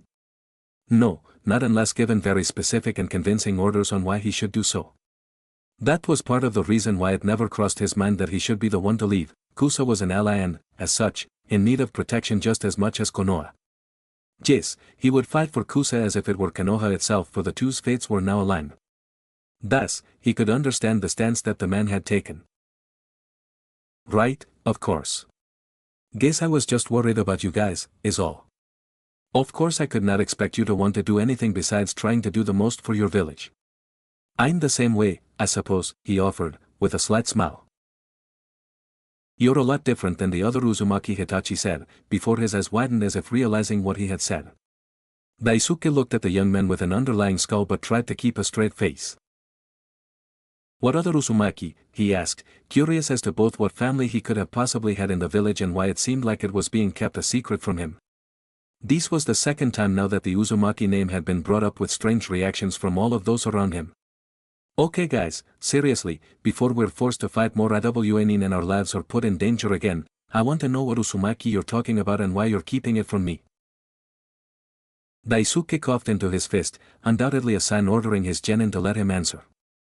Well, you see, when Usushogakure was destroyed at the start of the Third Great Shinobi War, the surviving members of the clan spread throughout the continent in various ways. One of the members came to Kusa, asking for refuge for herself and her daughter. Our leader at the time accepted under one condition: the woman become a medic nin who put the village before herself. This was due to the fact that the woman had a strange Kekaigenka, the ability to heal almost any injury with a single bite to her skin. She accepted the condition, though after a surprise attack rendered many injuries to both the shinobi and citizenry of Kusa, she worked herself literally to death and left her daughter an orphan. This made her a bit of a hero to the village, a foreign woman who gave her own life in aid to others. Anyway, her daughter was born with the same ability and thus was also trained to be a shinobi. She proved to be a promising young genin, whom not only possessed her mother's healing abilities but also displayed a keen ability to sense chakra. One day, however, she abandoned her oath to the village, and Karen Uzumaki has been a missing nin ever since. A part of him had known, of course, that the Uzumaki remnants had spread throughout the elemental nations, with none going to Konoha due to feeling betrayed. They thought that he could actually meet one of them, however, was something that he always wanted to push back as far as possible. There was some part of him that thought if he had gone this far in his life without meeting any of his clan relatives, then he would be just as happy to go the rest of his life without meeting them. A part of that changed when he began to believe, for a moment, that he was so close to meeting one of them here in Kusagakure. Sanda, he resolved, he would do his best to meet one of them, be it Karen or somebody else. All right, thanks. Nothing too complicated there, really. The clan member here who betrayed the village and became a missing nin. Not sure why you bothered to try to keep that a secret. We just didn't want to bother you with such information. After all, who wants to hear all about a village's missing nin? And the last thing we'd ever want is to relate you to a traitorous missing nin. Now, Ajashi-sama is relying on us to get our mission done, so I suggest we get a move on. Kanabi Bridge is not that far away. /N. Sorry for the large delay in updates, unfortunately. Chapter 6.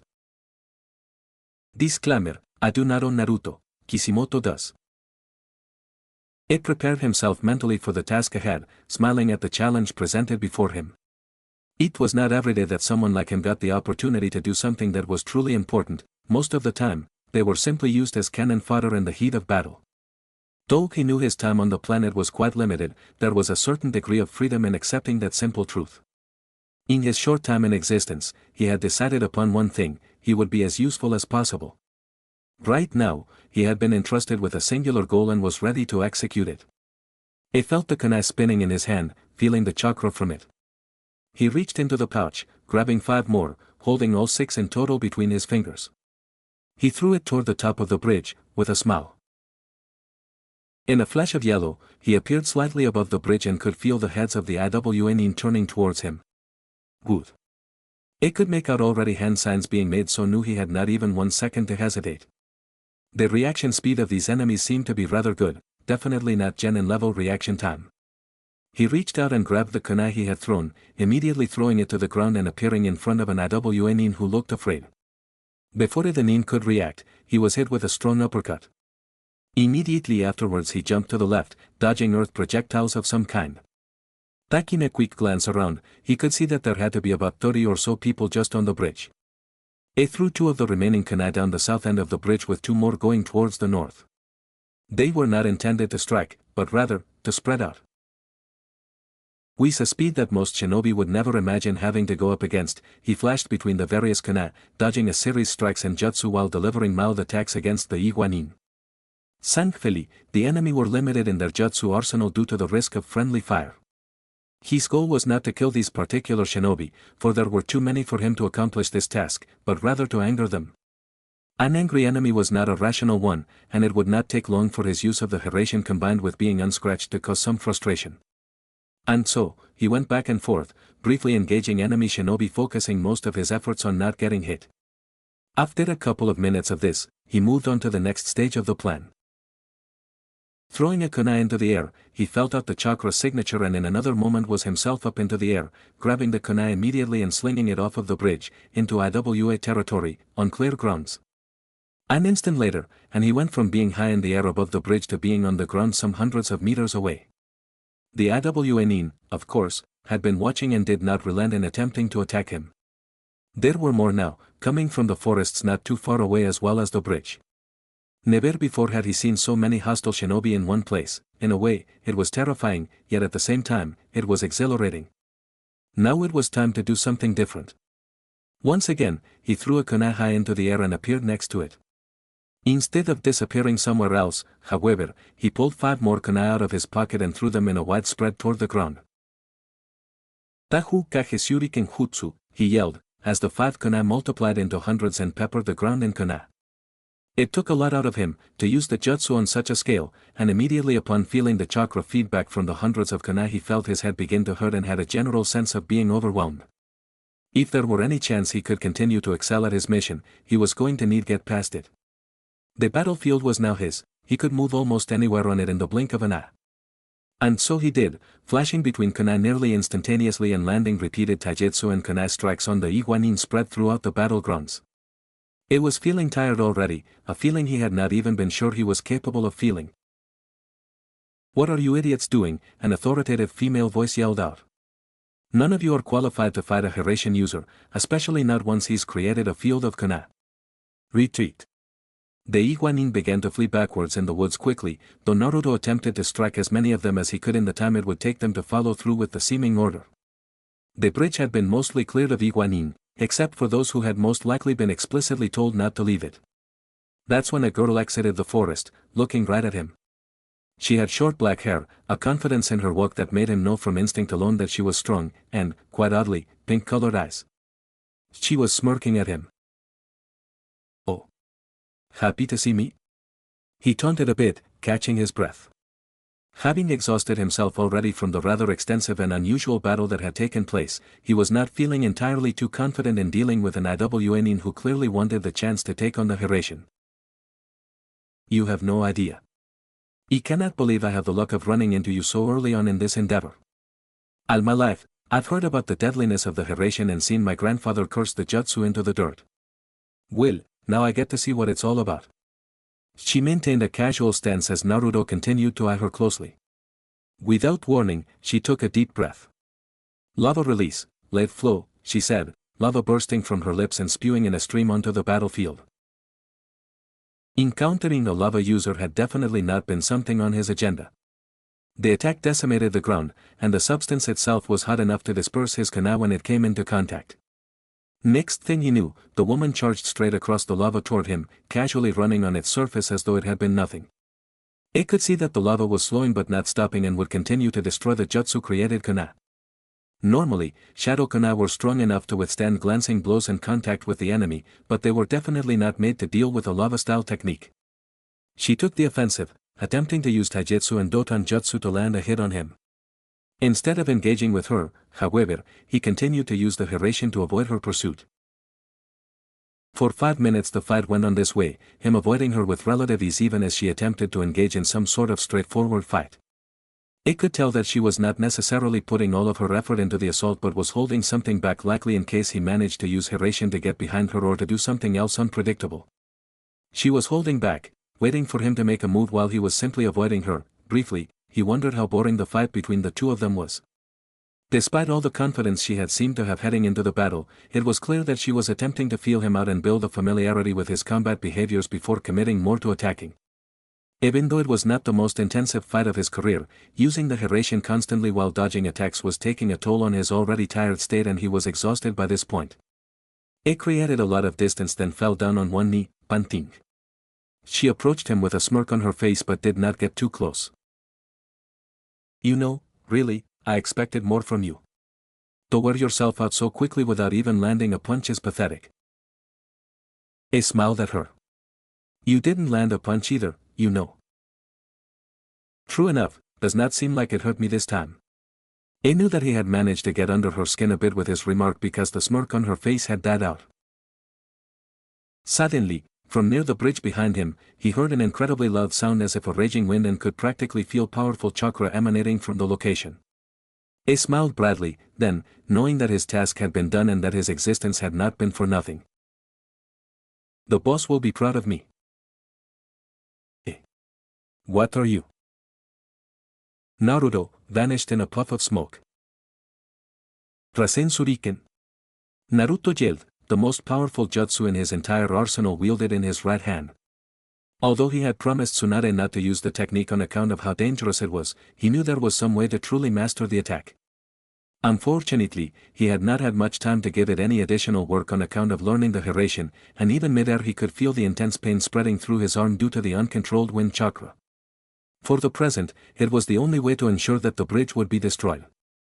Based on what Daisuke had told him about the Kanabi Bridge, it was built sturdily and he could not risk losing his one opportunity of surprise.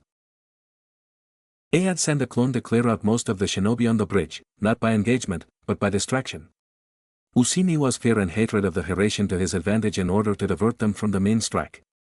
Meanwhile, he had advanced through the Kusa side of the forests at a slow pace, trying to prevent any unnecessary engagements with Iwanin in order to get close enough to ensure he would not lose control of the jutsu before making contact. As he did that, Dan Daisuke would be establishing a safe perimeter a good distance away where they would then meet up and head back to Kusa following the bridge's destruction. They were not entirely happy with their role in the bridge assault, wanting instead to play a more direct part, but he had managed to assure them that it would be easier and safer if they ensured a safe escape. A part of him was made extremely nervous by all of this since it was his plan and anything negative that happened as a result of it was his responsibility. The S-rank jutsu made clean contact with the side of the bridge, digging into it as Naruto released it from his grasp. It fell backwards, toward the ground, as the attack dug its way deep into the reinforced concrete of the structure. It could hear the concrete and other materials being ground away by the intense wind jutsu. Landing on the ground, he looked at his arm to see a series of cuts and bruises all down it. It was not as bad as it had been following the Kakazo fight, thankfully, due to the fact that he had only used one of the attack here compared to several in that encounter. Randomly, a thought occurred to him to help hasten the healing in case he should need to fight again. It called upon a rather small amount of the Kyuubi's chakra, which he had been made to have easier access to during his training trip with Hiraishin, and attempted to focus it into his right arm. Suddenly, his arm became encased in red chakra as often happened when he drew upon the fox's power. The pain quickly began to subside and he let out a sigh of relief. Maybe this was one of the ways it could be possible to prevent the Hiraishin shuriken from tearing apart his arm? It was incredibly dangerous to risk using the power, but if it enabled him to use his most powerful jutsu, then maybe it was worth it. There would be time to think about it later. For now, he flashed out of the river valley and back into the woods, where he had a small force of 50 clones prepared. There was a huge explosion of chakra as the attack finally destabilized in the bridge, the densely packed wind chakra bursting violently in every direction. Chunks of concrete were thrown in every direction, with one going nearly 30 feet into the air. He couldn't help but smile a bit as he watched the ninjutsu in action. An S-rank jutsu of such immense power, and he had invented it. He was the only person in the entirety of the elemental nations capable of performing it. As the bridge collapsed around it, a giant chakra dome formed in the middle that continued expanding as more and more of the structure was destroyed. After another 30 seconds, the jutsu was finished. In its wake, over half of the Kanabi bridge had been totally destroyed, a huge portion missing in the middle that would undoubtedly take a substantial time investment to repair. Alright clones, teams of 5. 5 teams defend this area from any vengeful Iguanin, the rest of you sweep into the woods looking for those who have already crossed. For Konoha. They gave an enthusiastic aye before heading out, and yet again he was reminded of the incredible power of the Shadow Clone Jutsu. Reconnaissance, training, diversión, brute numbers, the Jutsu seemed to constantly keep a world of opportunities open. If just one of his shadow clones had proven capable of distracting the IWN in a few minutes, would 50 of them each supplied with a fair bit of chakra be able to actually hold their own? How strong, exactly, was one of his shadow clones? Obviously they were not as strong as him, since they could not take a hit, but were they B-ranked, A-ranked? Something else to add on to the ever-growing list of things he wanted to know in order to be a better shinobi.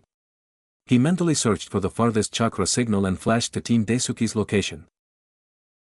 Kanabi Bridge destroyed, he said to the spread-out team of 4, though of course he was situated directly next to Daisuke who, from the surprised look on his face, was not quite used to the suddenness of the Hiraishin's transportation.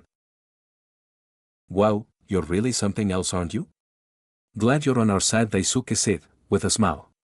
Alright team, it's time we head back to Kusagakure and report to Ayase-sama with everything we've seen and done. By the time the 5 of them arrived back to Kusa, it was turning to nighttime and all of them were tired. For Te and Daisuke, it had undoubtedly been an incredibly stressful day to have to deal with the seeming invasion of their homeland, but they were also quite tired due to how quick of a pace that was encouraged for the travel back. Naruto was worn out a bit due to having used the Hiraishin shuriken, but most of his exhaustion was undoubtedly from his brief use of the Kyuubi's chakra on his arm. Bringing out that chakra always had a way to affect him much more than anything else. There was also the fact that he had lost 50 shadow clones worth of chakra, though they had seemed to prove more than a handful for their opponents.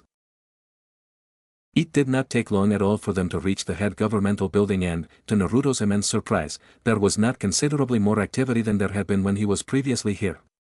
That could only mean one thing: somehow, Ayashi had not yet been informed of the attacks by Ibagakure. If he had been, then there would surely be many more people running through the building attempting to organize a strategy to fight the opponent. They reached Ayashi's office and knocked, finding themselves immediately admitted. Ayase-sama, Daisuke began, getting the man's attention. I'm afraid that I have some incredibly urgent news. Jace, what is it? The man said, looking extremely worried. On our mission to patrol the Tsuyoi River, we encountered Iguanin that had murdered a group of our own shinobi. After a brief period of combat between ourselves and 2 teams of Iguanin in that area, we were able to drive them away. Afterwards, we decided to check on Kanabi Bridge, to ensure that it had not fallen into enemy hands. When we first got eyes upon the bridge, however, it was clear to us that there were many more shinobi upon it than we would be able to station. After confirming that Iguanin were in total control of the area, Uzumaki-san proceeded to destroy the bridge in an attempt to prevent IWA from using it. Sir, we believe that there is indisputable evidence that we are experiencing an invasion from Iwagakure. The village had nodded, eyes closed, seeming to take in every word and attempting to make sense of it. Said. I understand, Hnin, please leave the room. We may have to discuss things that are a bit above your pay grade. Itachi, Natsuko, and Tadashi left without any fuss, seeming to have little desire to discuss the very real war that seemed to be ready to unravel around them. Now then, while we have much to discuss, there is something that we need to take care of first. The man stood up, walking around the desk and taking a few steps toward them. I must express my gratitude for everything you have done in my service so far, he said with a smile while getting slowly closer. Naruto began to feel every instinct in his body instruct him that something was not quite right, but he could not actually process what was wrong. It was then that he saw Daisuke briefly look past them, to his bodyguards at the back of the room, then back to them. Yes, something was absolutely horrendously wrong. Thank you, the man said, with a bow. Suddenly there was a burst of action from behind them. Naruto immediately ducked and attempted to perform a sweeping leg kick out of self-defense. When his opponent attempted to grab his leg with both of his hands, he felt two needles prick into his skin. It backed off, to the corner of the room, as he saw Daisuke getting stabbed in the back and dropping to the ground. Wahawa, he asked to Ayashi, now in a fighting stance. Dog, admittedly, feeling a little bit lightheaded. Incredibly fast-acting poison, 100% lethality. Used only for cases of certain kills in order to prevent anyone finding an antidote. Daisuke never was one of my bigger supporters, so having him die here was a bit of a net positive. Killing you is also a major plus. I can't even imagine how much IWA will appreciate it. If he were in control of himself, he would have noticed that his leg had gone numb. At the moment, however, it was hard to process that due to the absolutely blinding rage he was experiencing. It was doing everything he could think of to control it, but as he kept looking at Daisuke's body, motionless on the floor and soon to be a corpse, he could not experience anything other than anger for the man who had been betrayed by someone he was supposed to be able to rely on. Although shinobi made that following the orders of their leader, for a leader to deliberately order one's death simply out of convenience was inexcusable. He felt himself grating his teeth together. You're the leader of Kusagakure, an ally of the Leaf. Why would you do this? He spat out, furiously wanting an answer. There was an attempt to calm himself, but then he remembered that Hitachi, Tadashi, and Natsuko would never see their sensei again. The Leaf's not the right side to be on right now. Weakened from an attack with the world ready to take advantage. Losing diplomatic influence, not able to support its allies, struggling to rebuild its own hidden village. It is clear, to me, that Konoha is the wrong alliance. Being an opportunist, I saw the chance to take my village straight into the top 5. So I set up this little invasion ploy with IWA, to draw in a few Konoha nin and to dispose of a few people who may not approve of my actions. With Konoha and Suna out of the picture, or at least crippled, then not only would we immediately become one of the 5 great ninja villages, but the missions that we could begin to take over from them would allow us to comfortably stay in the position for the foreseeable future. And, for my wise leadership in a time of turmoil, I would become the Sodaime Kusakage. Now, do us all a favor and drop dead already. This man, in front of him, one of the Kage. A man willing to murder his own loyal shinobi, a man to whom an alliance meant nothing but convenience and was meant to be broken at any time. The entire idea was disgraceful to the extreme, and Naruto found himself seeing red in a way that he had not in a while. He had come here with the mission of aiding Kusa in any way possible, and what had happened? He had been betrayed. Daisuke had been betrayed. Konoha had been betrayed. And all because of the man in front of him, so confident that a poison would kill him that he'd talk about it all. It was now that he felt the fox's chakra beginning to envelop him, subconsciously being called upon by him, but this time he would not fight it. Instead, he immediately embraced it and called for more. Moments later, Naruto went from trembling with anger, which Ayashi had assumed was the poison working its way from the leg, to being encased in glowing red chakra with 2 tails swishing behind him. Never in his entire life had he been in such complete agreement with the Kyuubi. The 3 others in the room with him were going to die. There was nothing more to it. With white-hot anger, he struck out at the 2 guards whom had attacked him and Daisuke. With such speed that the 2 surely did not comprehend what happened, he was behind them with a chakra tail enveloping each of their heads. With a quick twist, they were dead and their bodies were thrown forcefully into the walls, staining it with blood. Hota Hinchuriki, this is unexpected. The man stumbled in fear, seeming only now to understand that he had misbehaved in some way since it was clear he was going to die. He took a few steps backward, as if attempting to put some space between them, but there was nowhere left to go after 3 steps and the beast stood before him snarling in a way that was menacing beyond any human ability. You. Dare to make a mockery of the Kage, were the last words Ayashi ever heard before claws dug their way into his chest and slammed him against the wall, going deeper and deeper into him before his lungs were pierced entirely. It couldn't even scream as his laugh was drained by the oxygen deprivation and blood loss. In a few minutes he had gone from ready to gloat about his grand scheme to finally break Kusagakure into the top 5 to being a corpse lying on the ground. Naruto looked at it in disgust, before realizing the sheer brutality of what he had done. He drew himself into his mindscape in order to think. Even in his own mind, however, he could not escape the rage that had consumed him. Even with Kyuubi's chakra not surrounding him in here, his sheer disdain for Ayashi's actions made him dwell on it.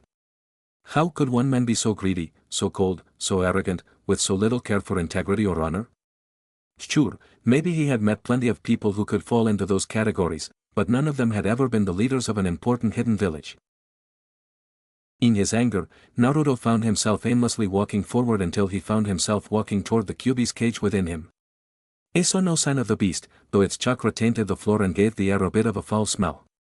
It made sense, he had drawn upon its chakra twice in one day. But, if his mindscape was tainted with Kyuubi's chakra, did that mean his own thoughts were affected by the chakra? No, that couldn't be right. He was quite certain that he wanted to kill Ayashi of his own accord. Not everybody was meant to be saved, not everyone had some sort of light in them like Nagato that led to misguided actions. No, people like Ayashi, who were willing to use everyone to get what they want, who would betray anyone, who would put on a performance of caring, they could not be helped. The man had no intention of ever trying to better the world but only to better himself. As far as he was concerned, Ayashi may as well have been Orochimaru. It was now standing directly in front of the gate and still saw no sign of the gargantuan beast. How far back, exactly, did things go past that gate? Then, he began focusing on something else entirely. The seal on the front of the gate. It was right in front of him, the seal that could free the Kyuubi from its confinement. What would happen if the Kyuubi were to be let free? It would probably go on some sort of rampage, destroying Kusa entirely before finding some other people to menace. So what, exactly, was the difference between a tailed beast and the rest of the world then? Why didn't they take people like that Tsuchikage and have them sealed away, to never kill again? He reached out a hand and touched the seal, tracing along the edge.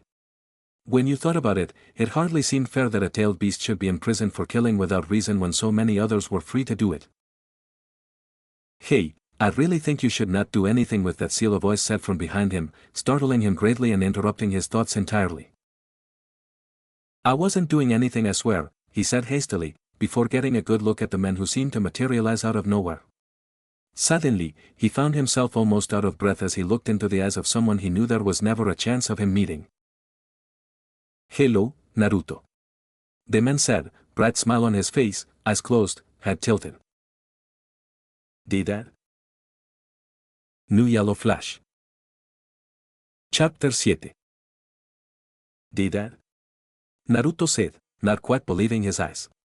There, standing before him, was the Jon Daimyo Kage of Konoha, Minato Namikaze. His father. It was strange really how his own father could look only about 5 or 6 years older than him. So, I see that means they told you about me after all. You know, I had my doubts.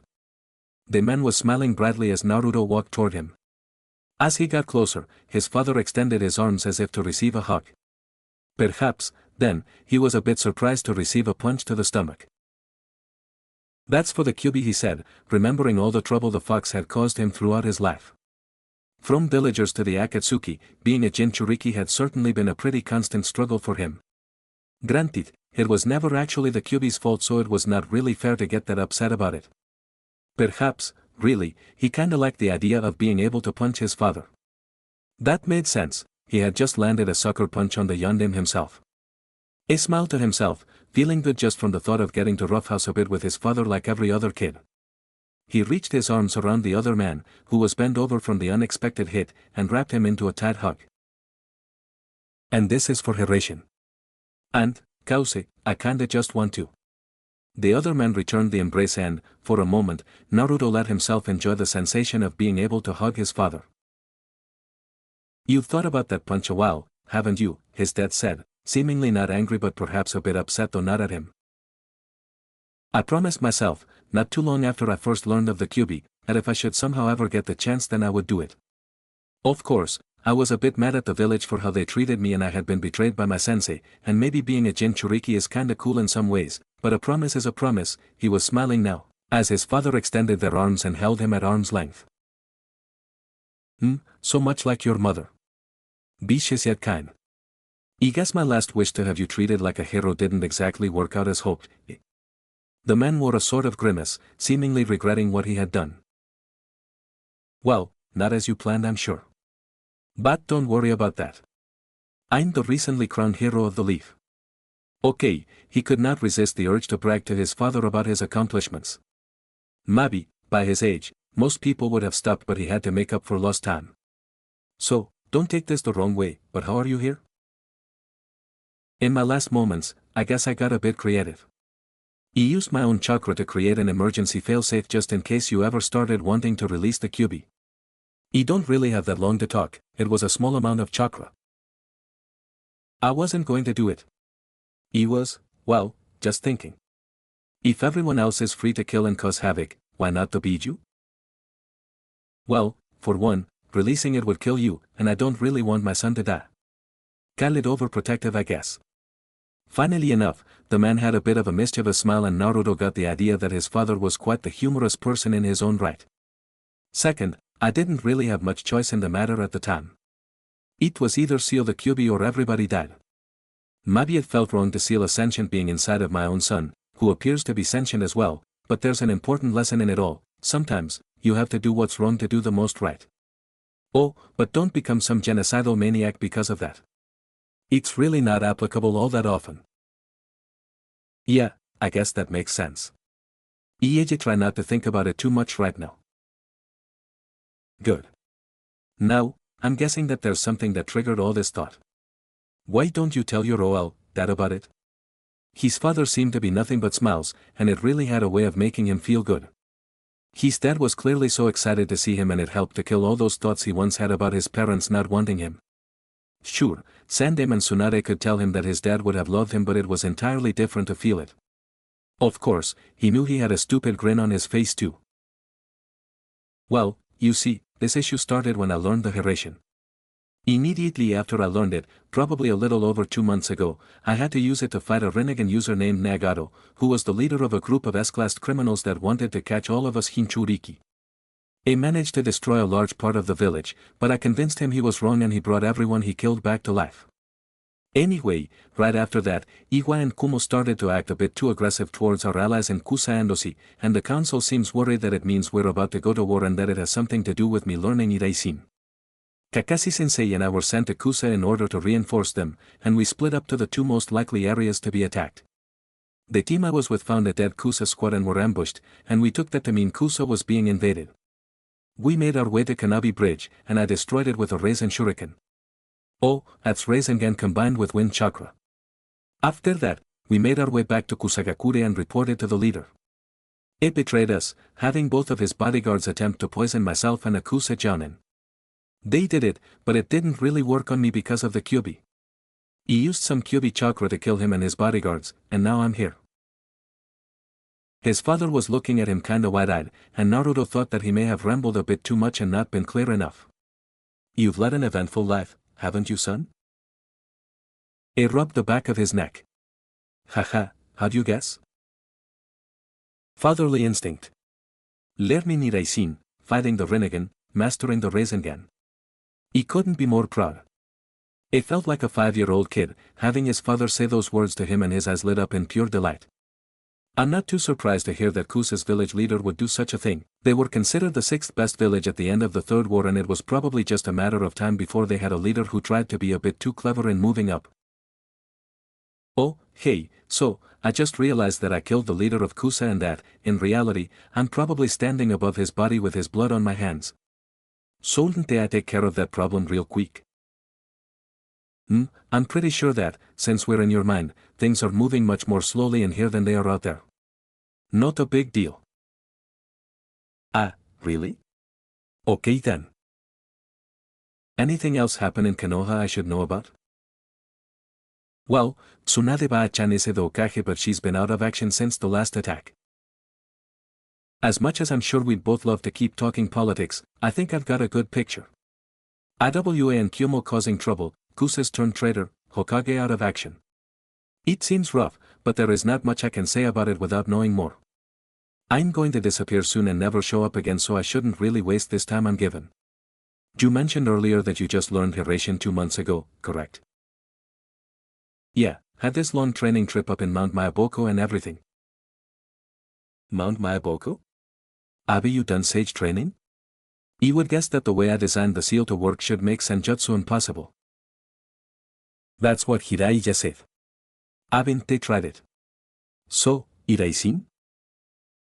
Right, distracted, sorry. So much I wish I could hear. Anyway, I'm going to guess you've only learned the basics of the jutsu. Kunai formula and kunai-based teleportation, right? Well, if you can call that basic. So, that means I can bet that there are 2 extremely effective uses for it that you have not quite figured out yet. Applying the formula to opponents with simple skin contact and the ability to teleport enemy jutsu like I did with one of the Kyuubi's attacks. Am I right? I haven't really had the time to work on those yet, sadly. Been busy ever since I learned the jutsu, whether in rebuilding Konoha or in my mission to Kusa. Guess I do need to find some time somewhere to keep training.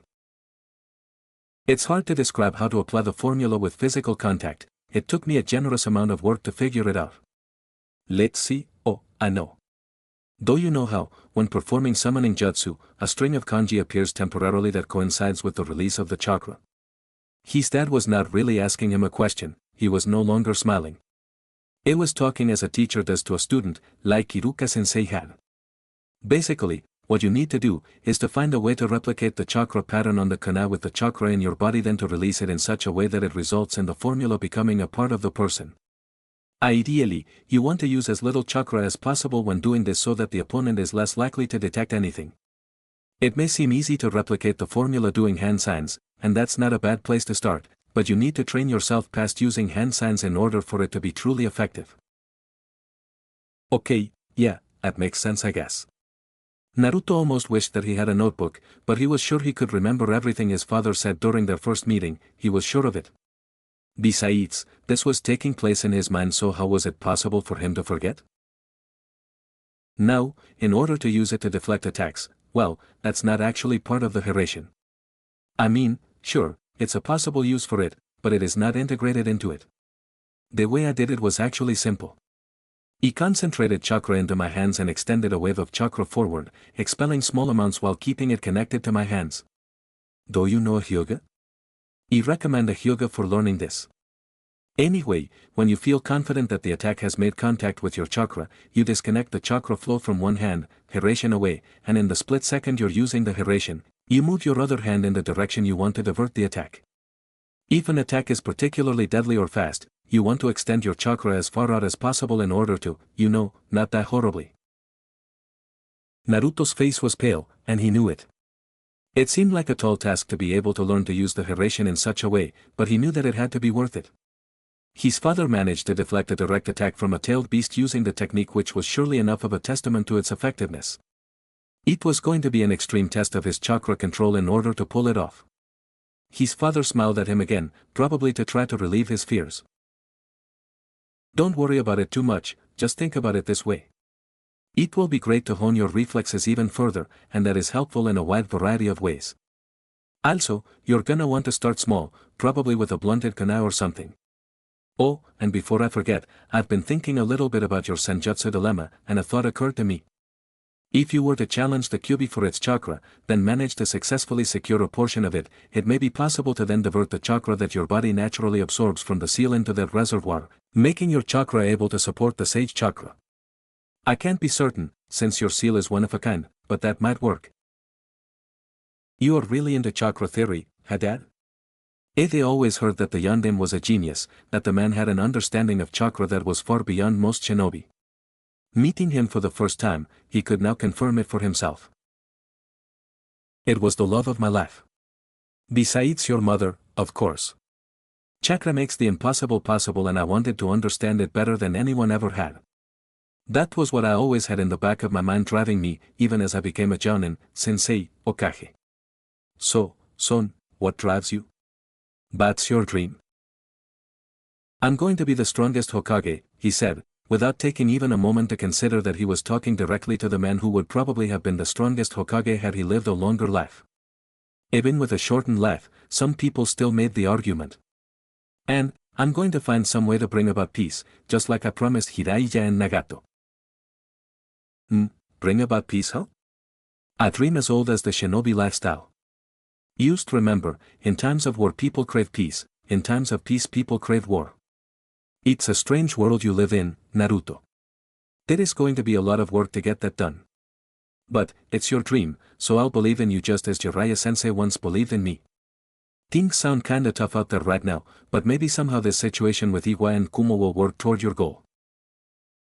But, how am I supposed to change things and create a permanent peace? Even after a war there's as much hatred as there was during, no matter who wins or loses. Why are you asking me? He never managed it. Nobody has. It's up to you to figure that out, and it definitely won't be easy. I'll just have to make it work. Is that so? Well then, I worry for Iwa and Kumo. Now, about that other dream. Consider this a bit of a challenge. If you've not surpassed me by the time you're 22 then it won't count. Think of it as leveling the field on my behalf, since I'm dead and all that. You mentioned Kakashi, right? It can be the judge. Deal. You don't stand a chance, old man. He resolved now to train himself even harder than ever before. There was no way he could possibly fail the only challenge his father issued him. You're so much like your mother, it's silly. Oh, hey, that reminds me. There is actually a way you'll get to meet her, just like you met me. When I was designing your seal, low on time as I imagined a day where you'd attempt to challenge it for chakra and wanted you to have a bit of help. I don't know if you know this or not, but your mother was the previous Kyuubi Hinchuriki. Unlike your status, I assure you, hers was an absolute secret that almost no one knew of in Konoha. I'm afraid we have to wrap this up, Naruto. I can feel my chakra depleting. Naruto's eyes went wide. Here he was, having just met his father and not really having time to goof around with him due to the events of the world, and it was almost over. There was one more thing, however, that he knew he could not leave without the answer to. Dad, what happened on that night, when I was born? The young Kage Said. Well, you see, childbirth is naturally the most dangerous time for a female Jinchuriki due to the seal being weakened by the development of another chakra system within the body. Meanwhile, the host's body is also weakened naturally by the process. With a seal not functioning properly and a host that is not capable of resisting fully, it is possible for the Biju to break free by flooding as much chakra as possible at the seal. He cannot be sure exactly what went wrong on that night because the Uzumaki were secretive to the point of paranoia and designed the seal to never be visible past the night it was created. If I had to guess, I would think the original seal creator perhaps wrote one kanji slightly wrong or he just did not have enough chakra to put into the seal. Don't worry, though, with your seal you're free to have as many kids as you want, he said, with a wink and a laugh. Not funny, Dad. My bad. Luke, sometimes, the worst possible thing happens and it's all we can do to adjust as best as possible without letting it get out of hand.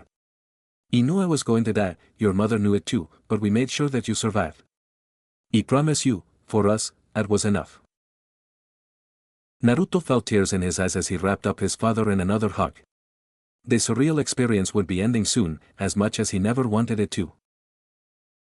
I love you, son. I know you'll do great things. Say hi to your mother and Kakashi for me. I will. I love you too, Dad. They stayed like that for a few more seconds, a silent acknowledgement that the meeting was over, before his father's chakra finally ran out and the man disappeared in front of him. For maybe a minute or so, Naruto stood there, thinking about everything that had been said. From Hiraishin advice, to the challenge, it was clear that he had a lot of training left to do in his immediate future. It was going to be difficult to find time to properly dedicate to it if there was a lot of fighting upcoming.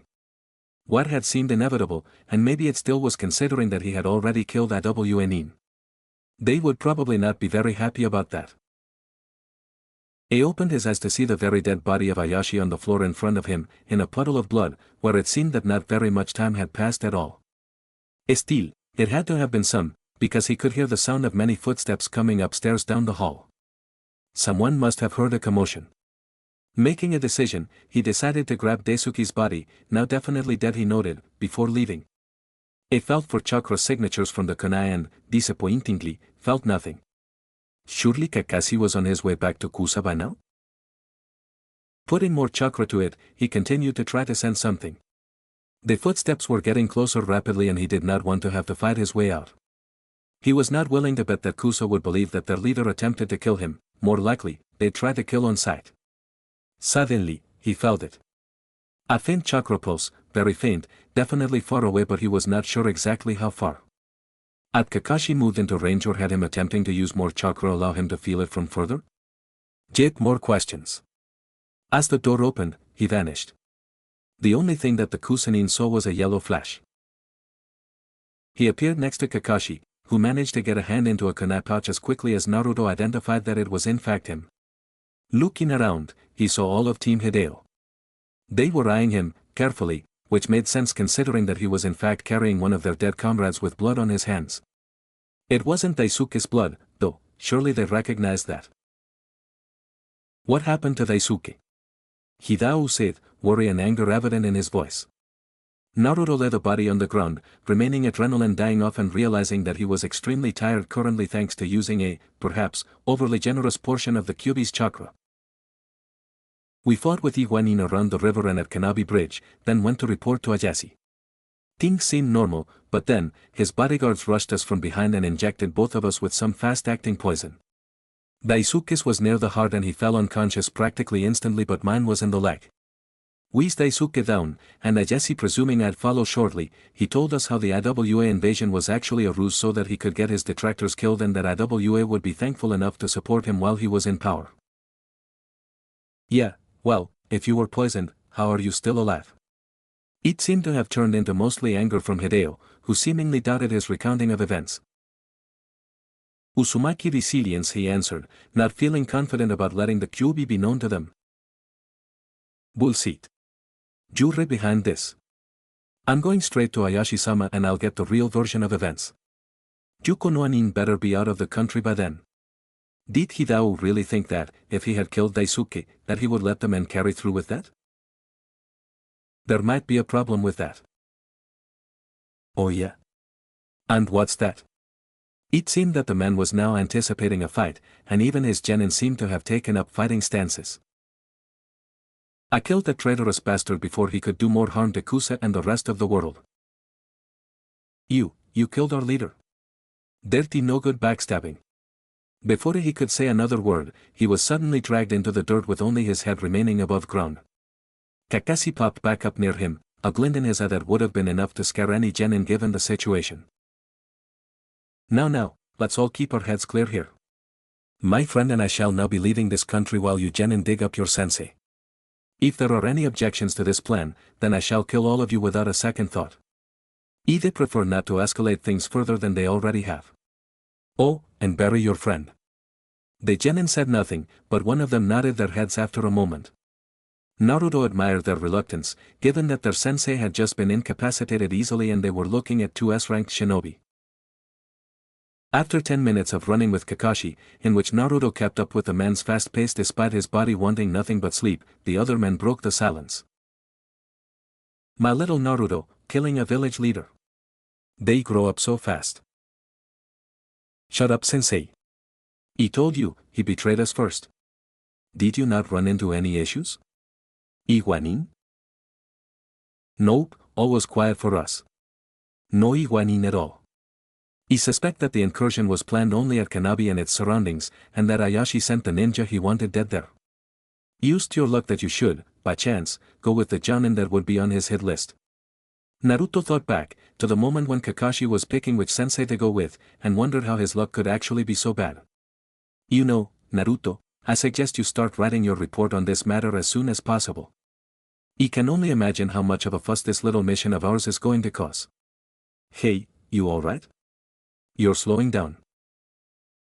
Why yeah, I'm fine. It's just that, I used the Kyuubi's chakra twice today. And, between that and the poison, I think I need some rest. The man sighed before making a shadow clone. I'm still pretty much full on chakra, hop on its back, my sleepy little student. We can't afford to rest now. Naruto muttered a few curses under his breath but climbed onto the clone's back, resting his head on its shoulders. Oh, sensei, before I forget, I have to tell you something. His eyelids were heavy, even with how uncomfortable the position was combined with the high-speed running, and he let out a yawn. "And what is that?" the man said, pulling out one of the Ika books he had undoubtedly read hundreds of times. "Dad says ha," he said lowly, before drifting off to sleep. New Yellow Flash. Chapter 8. The rebuilding of Konoha seemed to have progressed minimally in his absence, although perhaps that was to be expected after being away for only about 3 weeks. Ei and Kakashi had traveled nearly full speed in order to ensure that no news about their mission would reach Konoha before they did. It was always better to not allow rumors to spread when it comes to matters of such importance. After waking up following a full 7 hours of sleep on the back of his sensei, the man had asked him about his final statement the night before. Naruto had no qualms in explaining everything that had happened to Kakashi and could remember vividly the man's response to Minato's challenge to surpass him by his 22nd birthday. Seems like sensei finally got in over his head. Currently, he was about to enter the military headquarters alongside Kakashi with his written mission report in hand. This was clearly a matter of extreme importance, involving Konoha's relations with one of their most important allies in addition to Iwa's relations with that ally. As he entered the tent, however, it was clear that something was different. There was more order whereas before it had been chaotic. It was looking around for whomever was in charge, expecting for Shikaku to be sulking in the back, in order to explain the happenings of his mission, when he saw a sight that he had not really been expecting. "Ba-chan," he said, loudly, without any hesitation. She was sitting near the back on the desk that had once been in use by Shikaku, and her head raised from the paperwork she was doing when she heard his voice. To some extent, he was surprised to not see any indication of anger from his nickname as was her usual reaction. She simply took a deep breath before she smiled, and Naruto realized that she looked as weak as he had ever seen her. Well, at least while conscious. He walked speedily to where she sat, smiling all the way, seeing her return to her duties making him forget momentarily about the troubles and difficulties that undoubtedly lie ahead. "Hey Brad," she said, voice slightly softer than usual. "It's good to see you again. Ibe been worried sick." "Oh, come on Ba-chan, you know you don't have to worry about me. You're the one who was out cold all this time." "Oh yes, the numerous occasions where you have almost killed yourself fill me with confidence. Besides, a little bit of rest never hurt anyone." "So, how did your first mission as a Jounin go?" she said, with a raised eyebrow. It felt like he was suddenly put on the spot and she seemed to be expecting for him to say something had gone horribly wrong. Well, the funny thing about that is, he didn't really want to give Tsunade the news when she seemed already to be stressed and tired. Her eyes drooped down as her suspicions were proven correct, and Naruto cursed his luck that his first mission as a Jounin would be such a disaster. "Oh kid, you age me 10 years every time I see you. How bad is it?" "Naruto killed the village leader of Kusagakure," his sensei said, causing Naruto to fill with an intense desire to be anywhere else than where he was. "Besides Kusa, of course." "Can't say I was expecting that," Tsunade said with a sigh, seeming more nonchalant than angry much to his surprise. "I'm going to assume that there was a good reason?" Yeah. He thought he'd get yelled at then have to explain himself out of the situation. He had 2 of his bodyguards ambush me and a Kusanin, poison us, then admitted that he was working with AWA to have some of his detractors killed and that he thought Konoha was the wrong side to be on. Wanted Kusa to be a top 5 shinobi village and to become a Kage. "Hand me your mission report," she said, a defeated look in her eyes. Naruto hesitated for a moment before complying with her. "Are you okay, Ba-chan?" "I'm fine, just a bit tired from all this makeup work I have to do. Not really fully recovered yet from my nap either." Tsunade barely knew how to respond. From the first moment she woke up, about 5 days ago, her days had been filled with nothing but briefings, council meetings, and mission assignments as well as trying to arrange a diplomatic solution to the rising tensions. Her village, such a strange thought to her to think of it as such, needed to be prepared for war, but right now it was little more than several tons of scaffolding in a crater surrounded by slums of tents. Many clan shinobi were too busy trying to rebuild their compounds to be on active mission duty, and she had to constantly weigh her need for another clan member on a team with the possible political problems that could arise if any of the clans thought that she was slowing them down. In addition to all that, she had to reassure the citizens to have faith in the village's ability to protect them. "Actually, you know what, let's take a bit of a walk. Kakashi, dismissed. I'm sure you'll have a new mission shortly. She walked up, putting on her Hokage robes and hat which he was not actually accustomed to seeing her wear. He knew, however, that she was most likely just trying to promote a sense of pride and to make a statement that the Hokage was no longer inactive to all shinobi and citizens.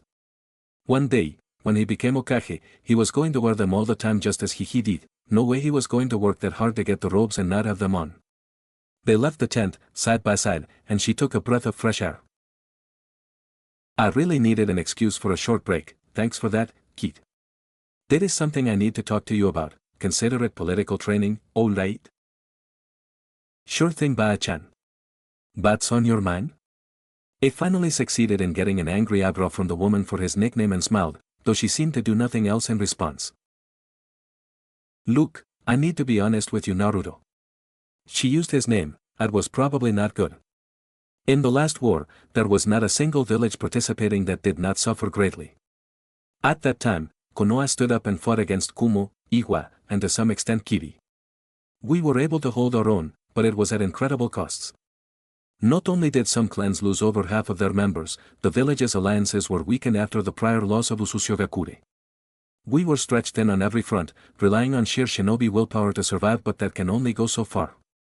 If it were not for your father, I have no doubts that we would not have been able to stop IWA. You know, I can still remember it. The constant death, the never-ending missions, coming home after a mission accomplished only to learn that it had not gone so well for your friends or your friends, friend. Instead of mourning, you prepared for the next fight anyway. The only reason that peace was achieved was from pure exhaustion, with every village having been pushed to their limits. Since then, however, IWA and Kumo have had the ability to rebuild themselves mostly uninterrupted. I guess what I'm trying to say is that we're in the worst situation we've ever faced. I think I get what you mean. Iwa and Kumo have been relatively quiet since the war, whereas we've had to deal with the Kyuubi attack, Uchiha massacre, Suna/Diagonal Loto invasion, and Pain attack. Suna's had to deal with the aftermath of that invasion too, which I'd guess was pretty bad for them since Orochimaru probably made sure that they overcommitted to it. Though is that sound about right? Yep. And, from the sounds of it, I would guess that we're about to lose Kusa as an ally too. There is an important lesson for you in this, Kid, one that you need to learn. I know you think that things will be different, but for now, you should assume every alliance to be one of convenience. From first reports on Oshigakure, Kumo is using every excuse in the book to avoid an official declaration of war. Disputing borders, claiming Osinin commenced the attacks, claiming Osinin have been interrupting trade routes. And they have conveniently faked evidence for all of it. On the bright side, I guess he probably did not have many people informed about his plans, and their new leader will likely not side with Iwa either. Additionally, while I'm not sure which side they'd take, Kiri is still fresh out of a brutal civil war, so are hopefully a non-factor. We're still trying to figure out where the rest of the minor villages stand. It did not like the sound of things. Tsunade talked as if war was right around the corner, and it looked like Konoha couldn't be in a worse position. The way that things were shaping up, it seemed like it could be Konoha, Suna, Ami, and Taki fighting against Kumo and Iwa and any of their possible allies. At this point it felt like unrealistic optimism to expect anything other than fighting in the future, and it looked like it'd be an uphill battle at that. I'll do anything I can to make sure the village gets through this. And I know so many other people will too. That's the power of the will of fire, right? The way we band together in times of hardship, to do things like rebuild and defend our home? She smiled, her burdened spirit lifted slightly from his words. You know, I'm half tempted to just pass the hat on to you now. The smile faded and a renewed look of seriousness defined her features. From what I hear, Danzo feels the same way. Oh, you heard about that, huh? I'm not sure what happened. That was the first time I ever met him. It was feeling a little embarrassed, having to talk with Tsunade about an attempt to replace her with him, even if he had not been the one trying. There was just something so very awkward about it. Look, Naruto, she said, being serious and looking him in the eye, I would not put much trust in Danzo. For as long as I've been in office, he has done nothing but deride my decision-making and attempt to use whatever back channels he could think of to undermine my authority. From what I've heard, it was the same with Hiruzen. He and the other advisors do certainly offer quite a bit of knowledge and experience, and they are helpful, but they're set in their ways about what a Hokage should be. Before Hiruzen died, the three of them were in disagreement often from what I heard, since, though, it seems they act together and none of them like me. He decided it would be better not to mention that the man had already voiced his extreme displeasure of her to him. If he's throwing his support behind you, I can only imagine that he has some reason that benefits himself. Right, I'll make sure not to let my guard down around him. He thought back to the way that Danzo had talked in their discussion, to the way the men talked of the Kage with an obvious passion. Maybe it was a bit naive, but he wanted to believe that Danzo truly did want what was best for the village. Still, after the Ayashi incident, he would ensure that he kept his guard up and would not let himself get so caught by surprise again.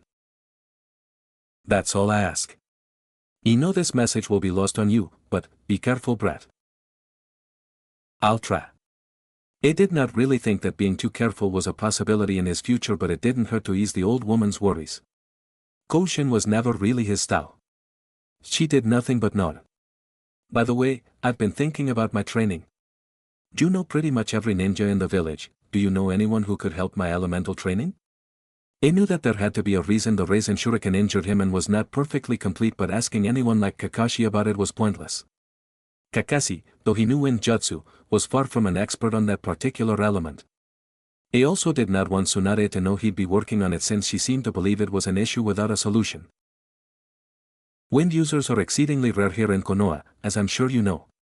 Before Yasuma died, he was counted as one of them. Off the top of my head, I can think of only one man with skill enough in the Futon element to train you to a skill level appropriate of a Kage-level shinobi.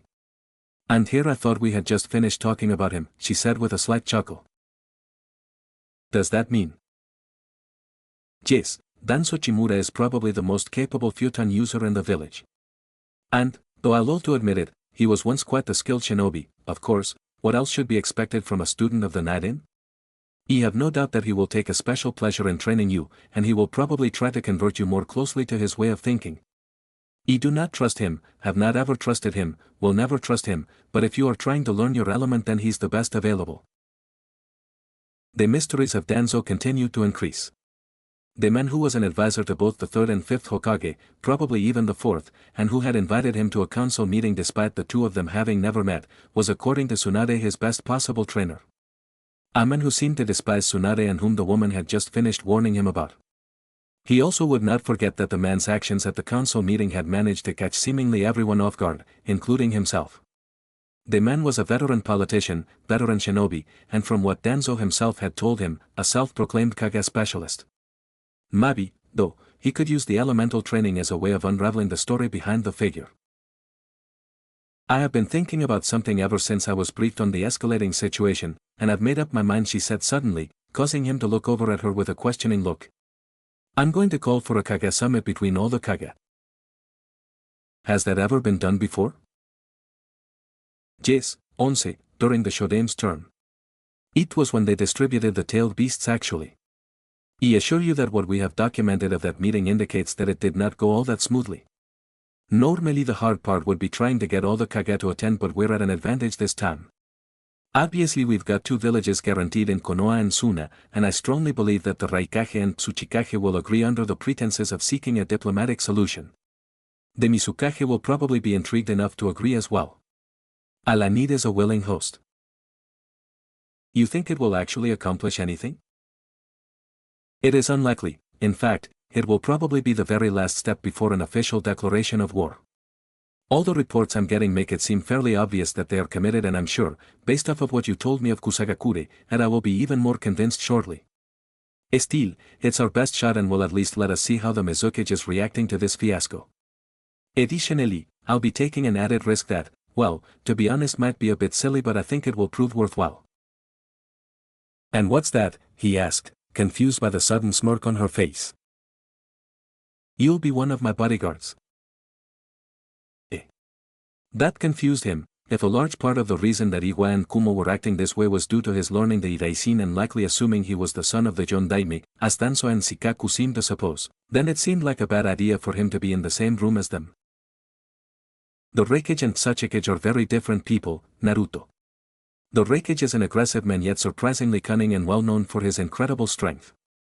The Tsuchikage, however, is an elderly man whom his entire life has preferred to sit on the side and carefully choose before he involves his village, and these actions from Iwa are entirely uncharacteristic of his decision-making. Undoubtedly he is convinced that it would be very dangerous to allow someone who can use the Hiraishin to develop and is acting out because of that, afraid that soon Konoha will have another Minato.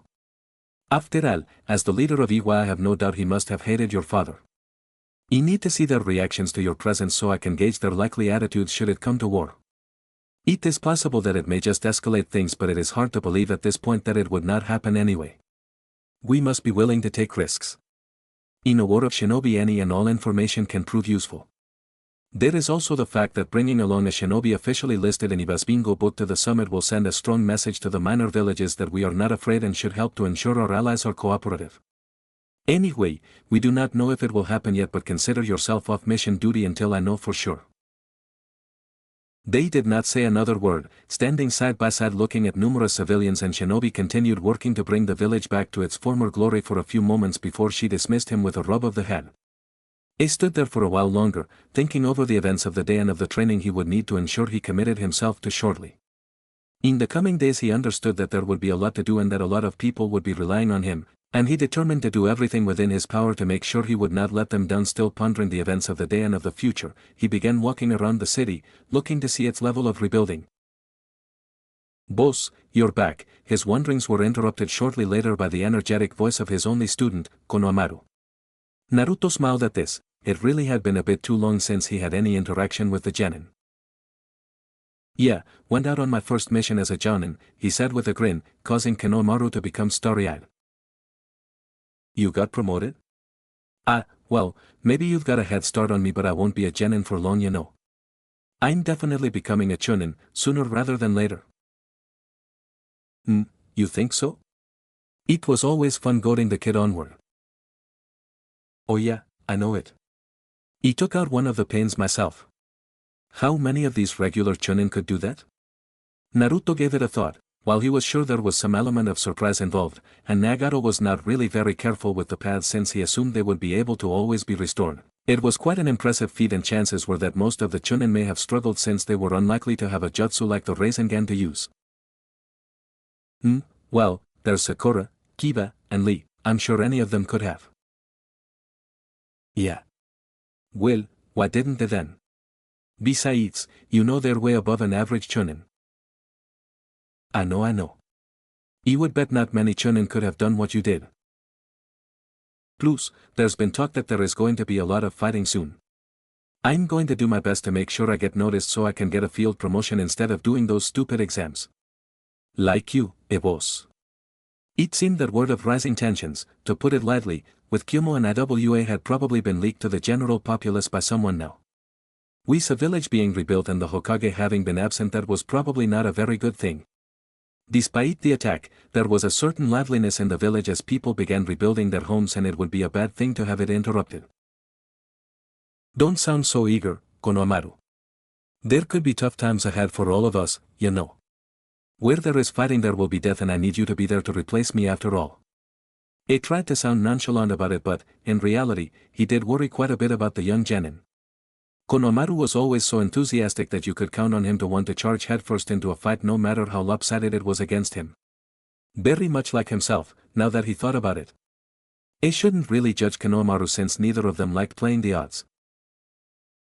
I know it's dangerous, but, well, you didn't get to see yourself fight against pain, boss. Konohamaru said, his voice sounding suddenly a bit more solemn as he became lost in a memory. I'd never seen you like that before. It was awesome.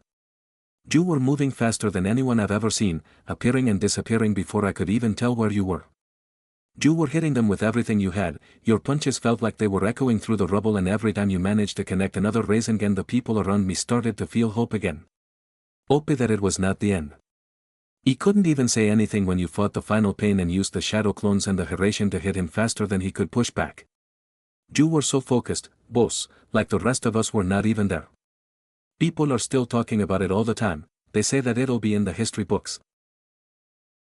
I understand what you mean, Konohamaru. Nothing pushes a shinobi further than a good fight, and my fight with Pain was definitely one of the toughest I've ever had. When I was fighting Pain, I only had one thing on my mind: victory. I knew that I had to defeat him for everyone who had been lost. You want a real fight, something to push yourself to the limit like I've had to. He smiled and put his hand in Konohamaru's hair, ruffling it much to the genin's chagrin. I know how you feel, believe me, I do. And I know you want a really tough opponent, not just some bandit or some guard duty against enemy genin. You just need to prepare yourself for them so you're ready when they do arrive. Do not go looking for them. Goated kid. Maybe he was being a bit unfair in criticizing Konohamaru for wanting a fight. After all, it would be an absolute lie to say that there was not a part of him that did wonder about the combat ahead. But he could hardly imagine coming home from some mission and finding out that something had happened to the kid. Yeah, come on, you're reading into it too much, boss. I'm just saying that I'm ready to become a chunin and I don't want to take those stupid exams. It probably was thinking about it too much. It seemed lately that he was thinking about everything a lot more than ever had before.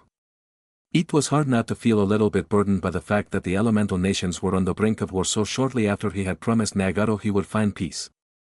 It seemed his world was changing very rapidly, from outcast to hero and from barely knowing the location of most shinobi villages to being more involved in politics to the point of going alone with Tsunade to a possible Kage summit.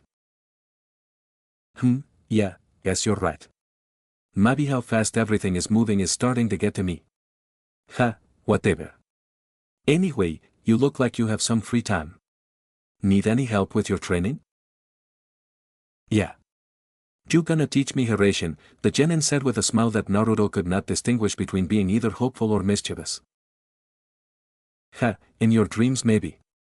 Chapter 9. Disclaimer, I do not own Naruto, Kishimoto does. I must admit, Uzumaki-san, I am greatly surprised you would seek me for your training. May I ask why you should specifically ask for me?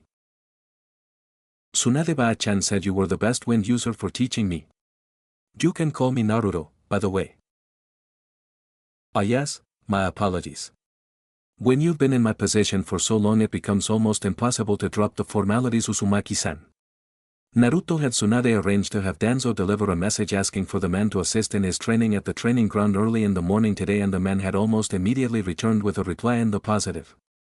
The mysterious nature of the elderly advisor was something that discomforted Naruto slightly, regardless of how he had been treated thus far. After all, here was someone he had never heard of who was an advisor to several Kage, all while being the most accomplished wind user in the village according to Tsunade. I must admit, I am somewhat surprised she would recommend you to me. I do not believe it a secret that she despises me. Well, she knows that you never supported her getting the position and are not a fan of her, but I suppose she still recognizes your abilities. Fair enough, I would be willing to admit that, though she may not be fit for the position of Hokage, she would be valuable as the head of medic nin and training ninja who may not be suited for other positions. Anyway, forgive me if I strayed away from the point. I am sure you are very busy these days, especially with the Kage summit coming up in the Land of Iron shortly. It was official now, and not really a tightly kept secret, that there would be the second Kage summit in history in a matter of weeks in an effort to lower tensions. It seemed now that all of Konoha was preparing itself for war, even as it rebuilt itself. Priority was now given to any areas that would offer a military advantage, with economic motives taking second place, especially as the market district was mostly rebuilt. Residential life was in shambles, however, and it seemed like it would stay that way for quite a while longer. I guess, but I'm not really going to be doing anything, just standing beside her as a guard. Tsunade had been very clear that he was expected to behave as a guard and only as a guard, not interjecting no matter what was said. His input was going to be his appearance and nothing more. For some reason, that was not enough to ease his nerves about what the Tsuchikage and Reikage would say about him at the meeting. That is understandable, after all, a Kage summit should truly be between the Kage. However, I do believe her taking you is a strong sign for the village that we will not back down. A very sensible decision, surprising for her I would say. I would not be shocked if she were taking you for some additional, alternative reason that only she knows. Anyway, allow me to delay no longer. Please describe your issue with Futon. Right. I started learning how to use my wind element not too long ago, before my fight with Kakasu. I really only had one goal in learning it, adding wind chakra to my Rasengan. At first I thought I succeeded, but whenever I use the jutsu it hurts my hand and arm. Tsunade told me not to worry about attempting the jutsu any longer because it could cause permanent damage to my ability to mold chakra. However, I know that there has to be a reason that it is not working. Something that Tsunade and Kakashi missed. So, I would guess then that Tsunade would not know the exact reason you sought my aid. The man developed a very slight smirk on his face that vanished almost as quickly as it developed. Naruto guessed that the man was somewhat happy to know that there was some dissension between him and the Hokage that the elder did not support. She does not know it's about the Raisin Shuriken, he said, somewhat embarrassed that he was keeping it a secret from her, but he knew she would worry about it too much if she knew. He would tell her after he had perfected it, assuming that it was possible. He also suspected that maybe, just maybe, Tsunade did know he was working on it, but based on her prior diagnosis he would have expected her to protest more. Very well, now then, perform the jutsu as much as you are willing. A small part of him was feeling kind of nervous about performing the jutsu due to Tsunade's warning. Sure, it was easy to use it when it felt like a necessity to get something done like destroying the Kanabi bridge, but this was different. Naruto created a shadow clone who stood beside him as Danzo kept a watchful eye over both of them. With no further hesitation he created a Rasengan in his right hand, which his clone began adding wind chakra to as he worked to keep it stable. The power began to build quickly as a roaring sound filled the air. A familiar burning sensation began to stir in his hand, causing him to wince ever so slightly.